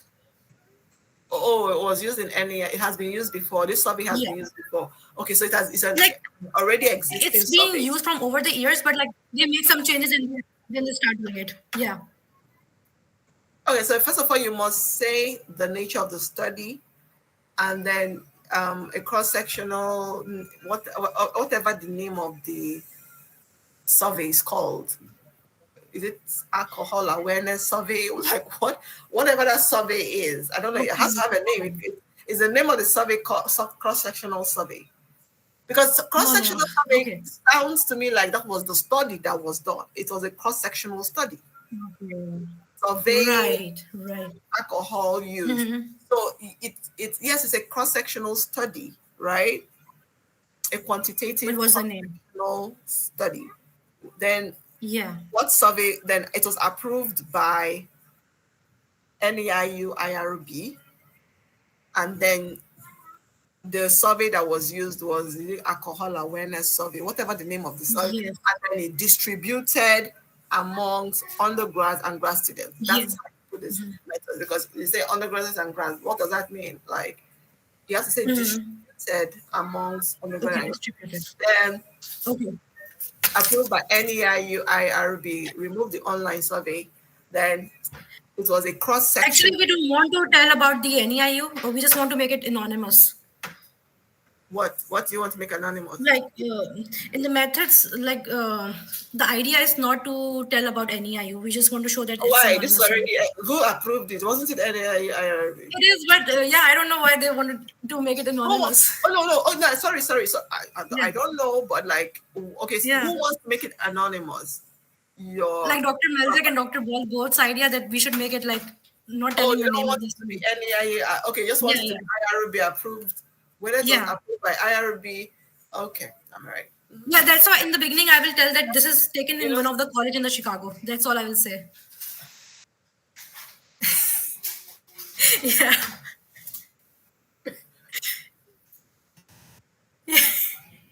Look, I want to Yeah. say this, right? I'll say that I'm not. Sana, stop smiling. I don't know. Sana was the one smiling. Like, because Sana and I, we've gone through this with her own study, right?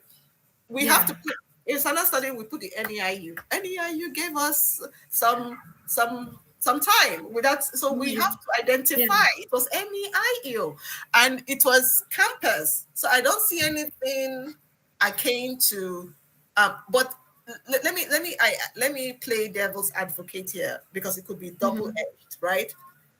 If this study is to be submitted to IPHA or APHA, I understand how you want to remove. Yeah, that is the reason. No, that is the reason. Okay, that is where you come in. But this is NEIU symposium. Put in the NEIU, because this is you're trying to make it's NEIU symposium. You're also trying to tell them that you're making them this is NEIU IRB. But if it's going to be submitted, or you're going to present it in APHA or IPHA, then you can remove. You mustn't put any. But sometimes, if you're going to use NEIU templates to present, then why wouldn't you use? Yeah, makes sense. Using NEIU templates to present. So what is the big deal of saying NEIU IRB? And it's NEIU symposium, so I don't see. But if it was a bigger conference, you can say, okay, yes, a study was conducted in a Midwestern college. You can make it like generalized. You mustn't be so specific. But this is right. I don't see anything wrong with that. But I'm not a faculty advisor. I'm just here to guide you. Right. Yeah. No, I will discuss this, like if we can add any IU to the name. No, if they tell you not to add, please don't add. Don't say I told you to add, please. No. Okay. But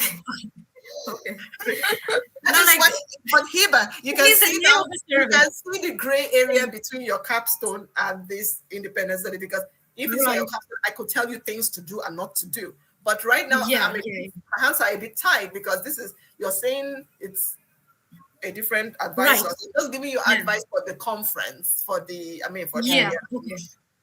symposium. So if they are telling you don't put the name, don't put any IU, but remove that online survey. It's not making any sense. And then then also start with the nature of because methodology, you have to tell us what the study is. It's a quantitative, cross-sectional study, cross-sectional study, yes. Or maybe I can just mention the name of the survey. Not like I don't mention like it's taken in any IU or where, but just name of the survey. Yeah. I was saying, doesn't the survey have a name? Like maybe is it called alcohol awareness survey? Like surveys have names. Like I don't know. Yeah. It's a student health and well-being survey. Yeah. Okay. Cool. Yes. So you first of all you start with the nature of the study. Is it qualitative? Is it quantitative? Is it cross-sectional? Is it prospective? Is it retrospective? You have to let us know. Okay. With one bullet point. The next bullet point is it was approved by IRB. That's another point.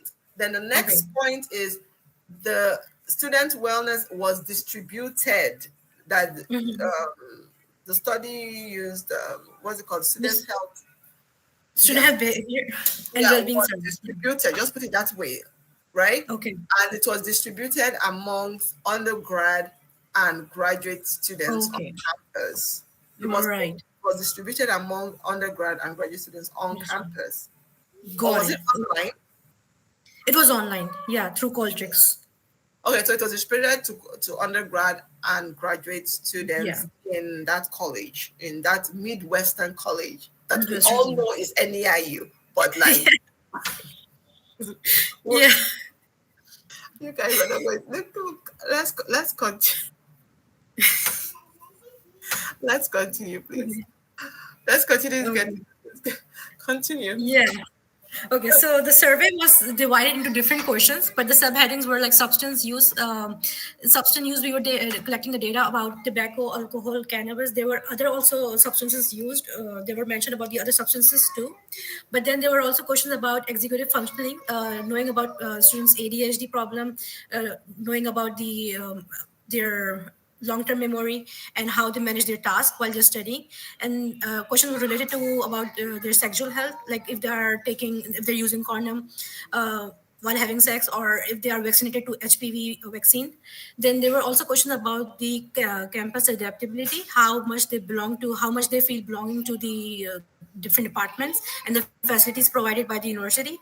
And there were also questions about demographics. In demographic, there were questions like gender, ethnicity, age, weight, and height. In this project, weight and height really plays a good role for us because we were able to take the BMI. So coming to the data analysis, first we started with the descriptive statistics. Descriptive statistics were more about on the demographic. Then we divided the variables into different categories. The tools we are using for this project is SPSS and Excel. We are comparing two sets of variable, like either the people are we comparing the t-test on two different type of variables. Uh, Coming to the next step, this project will be further, it's under the process. We are still analyzing the data, and the purpose is that we will be coming up with the results, and then we are planning to have it in the state conference coming up this fall. And my aim for the study is to take it as a longitudinal study when I go to my PhD school. Thank you, everyone. This is my contact email. If you have any question, you can ask me now, or if you want to ask me later through my email, you can always ask me. Thank you. Okay. Any questions for Hiba? I don't even know that Anat is still here. Anat, are you still with us, or you have? Just camera on. Oh, he's here. Anat is like, okay, okay, you Yeah. have eaten. Yeah, enjoy. Like everyone is like, I'm like, okay, yes, okay. So who has the questions for? Who has a question for Hiba? Because Yeah. I've tried to give Hiba feedback, and I still think that the slides need to be modified. And I think for you and for Sana, I don't think Anat needs to come in again next week because his is a poster. He just needs to. He'll just make the modifications and just print out the poster, and he's good to go. But for you two, I think if I don't know, it's up to you. Like if you guys still want to come in and you want to do like a face-to-face presentation. This online was because I wanted other students in the class to partake, right? To also show me what their presentations are. But like sometimes you kind of open it up and still you see what it is. I'm already because Dr. Miljek is from physical education, so I am presenting in her class. But the thing is that they are from physical education; they don't have concept of public health. So coming today was to get the insight from the public health, as a public health students. Oh, you're going to present in her class. Are you going to present this in her class? Something I is did happening. once, yeah. Like, is she screaming or is she okay? Like, Yeah, my daughter is there. okay. Just to make sure. All right.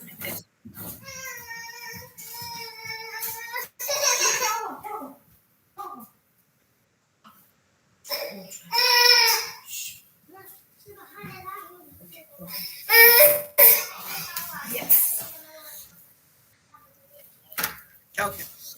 So, all right.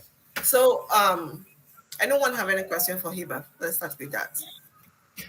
No. I think the slide needs to be re-modified, like this. Some of the Okay. slides need to be modified Right. for um for the symposium.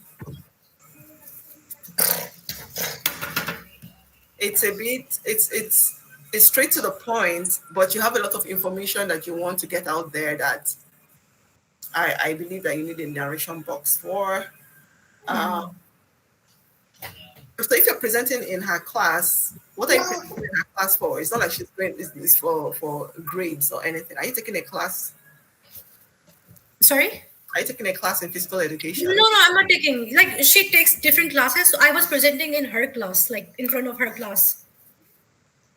Okay, so you're going to still present in front of her students Yeah, in her students. Yeah. before or after the symposium? No, I did it last week, and I'm again doing next week. Oh, you've already did you Yes. present this in front of her class? Yes. Okay, so what was the feedback you got? They were from physical education class students, so they don't have much insight of the public health. But Even did Dr. you get any Mel- feedback from Dr. Maljak? uh, Dr. Meljak, Did she's she give like, you any, did she give you any feedback on the presentation? she gave me on editing. I did some editing. She told me to do some editing. That's what I did.